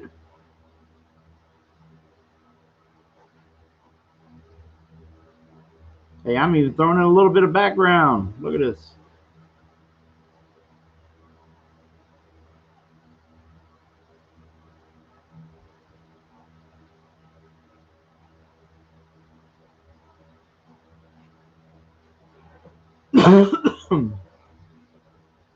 I do have to fix this arm a little bit. Just because she's throwing it back and it would kind of be a little bit more three-dimensional there.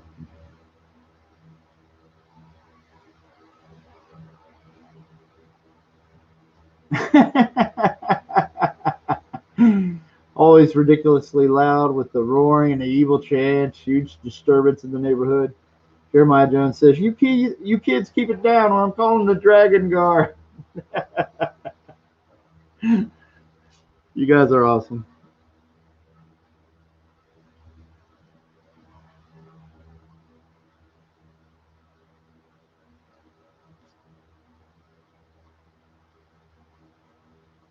Yeah, I'll look up some Marilyn Monroe hairstyles and throw that in there. Why not? See if I can kind of refine it. I know what I'm looking for, and I'm almost there. I'm almost there, just not quite where I want to be with the hairstyle.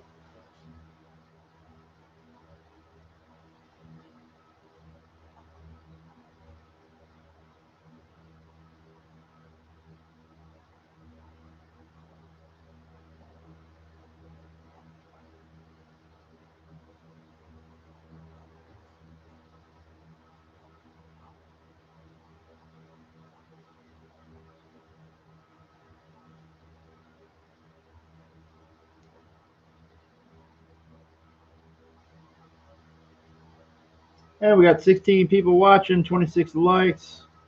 So we got a few people popping in here. We got a few people lurking. Right now, I think it's just Mark Anthony and Jeremiah Jones in the chat.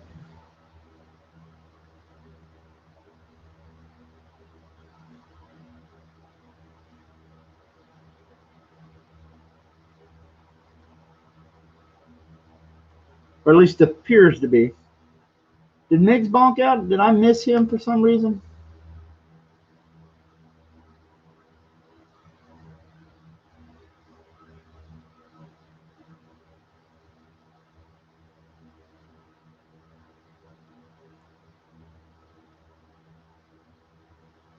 All right.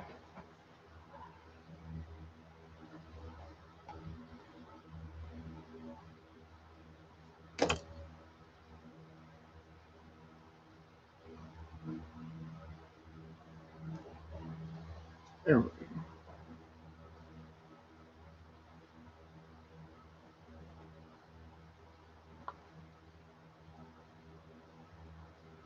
All right.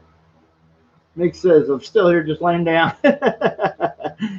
Well, hopefully I can help you go to sleep a little bit. There we go. Sleep well. Hey, Mix, while we're here, I figured I'd ask, how's your hand doing, dude? Is it healing up? Feeling any better?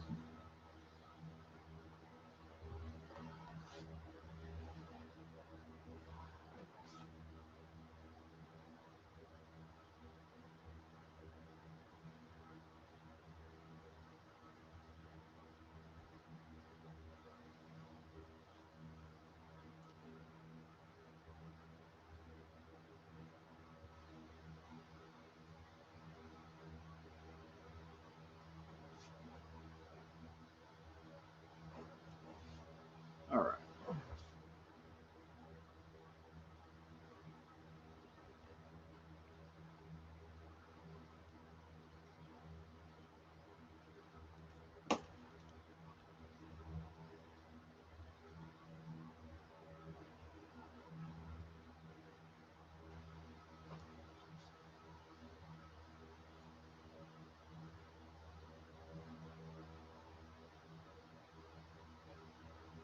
Yes, I have my follow up tomorrow in the morning. Hopefully, release me to go back to work. Yeah, dude.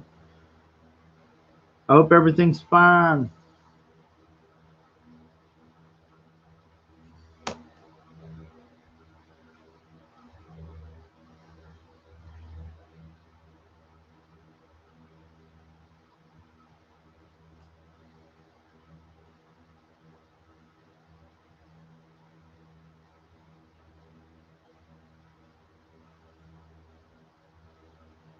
Don't want to make her look too evil, I guess.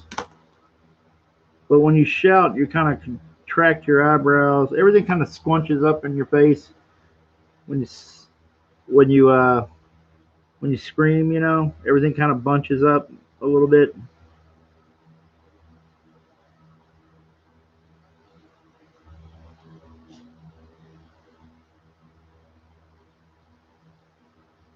Jeremiah Jones, I had to go back to work for the first time in 2.5 months today. It was weird. Oh, cool. Well, dude, I'm glad you're back at work and stuff. Mark Anthony says, I'm ready to take some leave from work and never stopped. Nick says, kind of concerned though, because where the hospital is at and where the riots are. Dude, yeah. Yeah, dude, please be safe, man. Err on the side of caution. If it looks bad, don't risk it, okay? Just have them reschedule you or something like that, or tell them, you're worried about the riots or whatever, if they're going on. I don't know.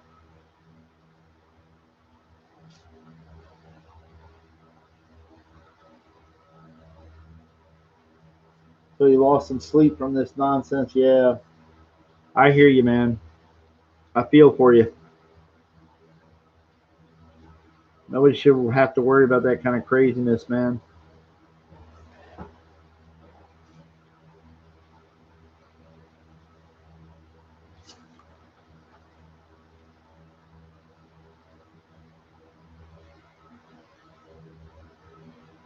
I don't want to say much. I don't want to get into a drawn out conversation, but my feelings is this, man. It's like you have the right to peacefully assemble and protest, not whatever this rioting crap is.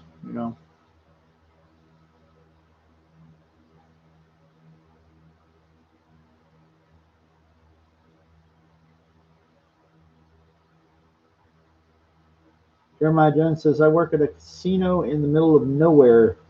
Occasional crackhead breaking into a vehicle is all I have to worry about. Wow. Holy cow. That's kind of cool, and then it's kind of worrisome.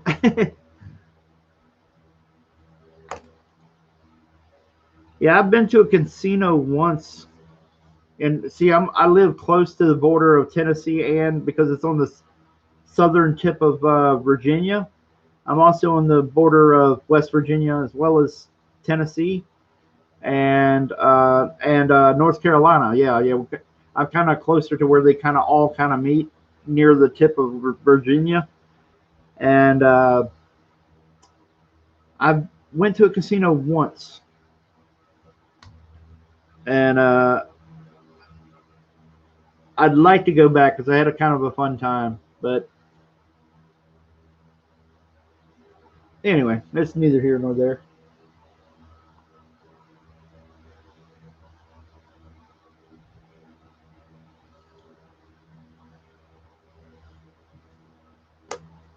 There we go. Well, anyway, it's getting late. I guess it's after 2. Oh crap. Anyway, it's getting late. I hate to cut it short. Jeremiah Jones says casinos can be really fun, really terrible. Yeah, yeah. Depends on the night. Also depends on whether or not you have any self control, which sometimes I do not have when it comes to that, or kind of gambling, that kind of thing. I don't have a real big problem or anything like that with cutting myself off, but sometimes if I'm rolling, uh, if I'm rolling on something, I don't know when to quit. That kind of deal.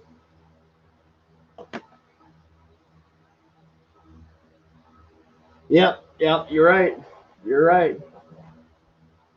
Mark Anthony says you're getting the boot. Never take more than you're willing to lose. Yep. Leave any cards at home. Yeah.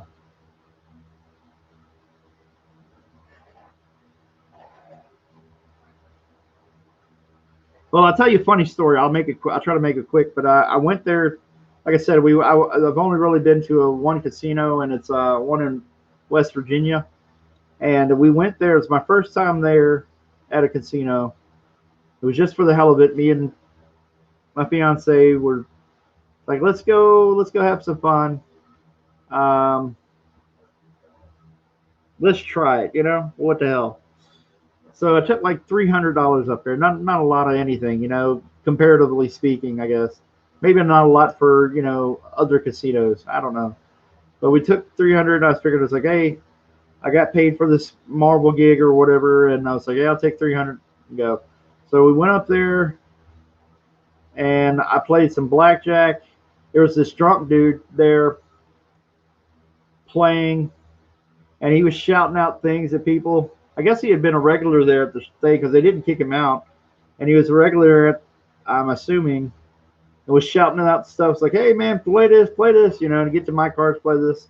So I started to get a win streak, and I had, by the end of the night, I had a stack of 2 stacks of black chips, about yay high, and some red chips, and I want to say what were the other ones? Anyway, it was something. I think I'd average around $1,500 or something like that at that point, or maybe it was a little bit more than that. And so, yeah, blackjack is fun. I just can't sit next to old ladies' chains. But luckily, there weren't too many of that. There was a lot of people drinking, or a lot of guys there at the thing at our table, but there were a lot of smokers. And anyway, I'd been betting. I started to get on a win streak. This drunk dude was just kind of yelling out stuff. He's like, "Hey man, you ought to do this, play this," and so I was doing okay. I generally understand the game of blackjack, although when he gets to certain things, there's a couple little things that you do that I don't quite understand. But anyway, long. So I'm thinking I'm the average, or I'm just roughly rounding and trying to figure it out. But I had roughly about $1,500, maybe a little bit more. Could be right at 2,000. I'm not sure. So anyway, we're getting ready to leave. Lawrence, like, hey, you got to go. We got to go. She kicked me under the table. It's like, now's a good time to leave. You made a lot of money. So me being Mr. Big Shot, I was like, it's like, we're only going to get to go here once. Let's see what happens. I was on a roll. and so I decided to bet half all my winnings here. So like half the stack, shoved it in and stuff, and of course, absolutely lost. So Lauren's like, "What are you doing?" It's like, "I told you, you told me to kick you, and I've been kicking you under the table." I was like, "Yeah, I know. I figured it was worth a shot, but we left with more than I came up there with. It was pretty decent, but I was like, yeah, I probably shouldn't have went for it all like that. Get a little too greedy."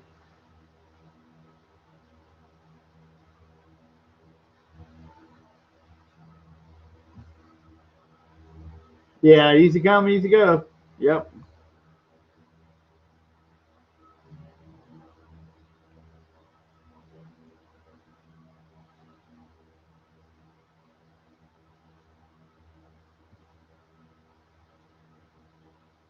So anyway, Mark Anthony, quit while you're ahead. Yes. You're right. You're right. I have that. My problem, you know, if I play stuff like that, my problem with any game that I play, I don't know, even if it's video games and like I don't know, poker video games or things like that. My problem is I always am like, what if, you know? Jeremiah Jones says, well, you're hot until you're not. Never quit while you're hot. Yeah, I got you. Quit while you're ahead, whatever. Um, yeah. So my problem is I'm always like, what if, I kind of have that. My problem is I have that mentality of, hey, you only live once, why not try it? And I guess that's great for living, but at the same time, it's also uh, where a lot of people screw up. So anyway, but guys, thank you, especially you guys out there back in Dragon Guard and helping the book. And shout out to everybody out that came out tonight. Mark Anthony, Jeremiah Jones, Miggs, you guys are awesome for backing. And somebody else backed in the chat tonight too. So I got trying to remember his name. Hold on just for a second. I want to give a shout out real quick. I'll see if I notice him. I may not. Maybe a different name from what's in the chat.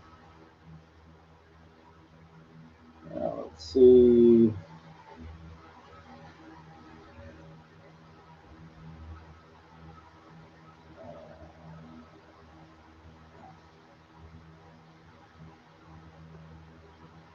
Joshua Gilliland. Yeah, Joshua Gilliland. Thank you. Thank you for being kind and coming in and backing the book also. We're really close. We're really close to 40. Crossing that line for 40. So you guys are amazing. Everybody out there, if you're in the sound of my voice, there's a link in the description for Dragon Guard.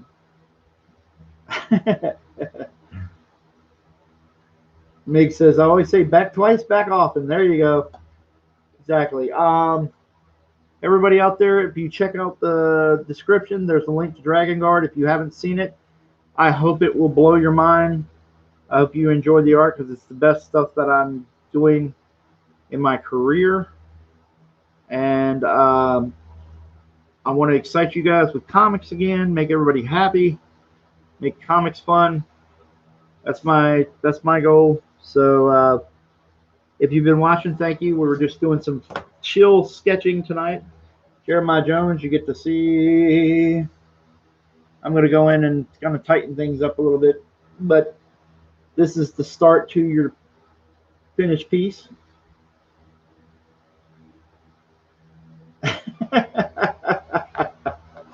You guys are killing me in the chat. Okay, cool. So everybody out there, if you're watching, hope everybody's safe tonight. Be careful. The best to your families. Watch yourselves out there till this all dies down and all this stupidness goes away, or at least chills out. I imagine I don't want to be dire, but I want to probably put it in context. more than likely, since it's the summer, most of these creeps, most of these jerks that are doing this stuff is they don't do this in the cold weather. They're too chicken and they're too, wimpy to do this in the cold weather. They only do this in the warmer months. So we got a whole summer to kind of look forward to. So I hope everything gets somehow something changes. But everybody out there, be safe. Um, we're just doing comics, and I want all my comics friends, all the people buying, the backers. You guys are amazing. I can't do what I do without you. All right. So we'll be doing streams again. Probably my next time you hear from me, it'll be during Drawn and Quartered. And if there isn't Drawn and Quartered for some reason, then more likely I'll probably do a stream that night. Okay. So everybody, be careful. Thank you for dropping in. Have a good night. Okay. Bye.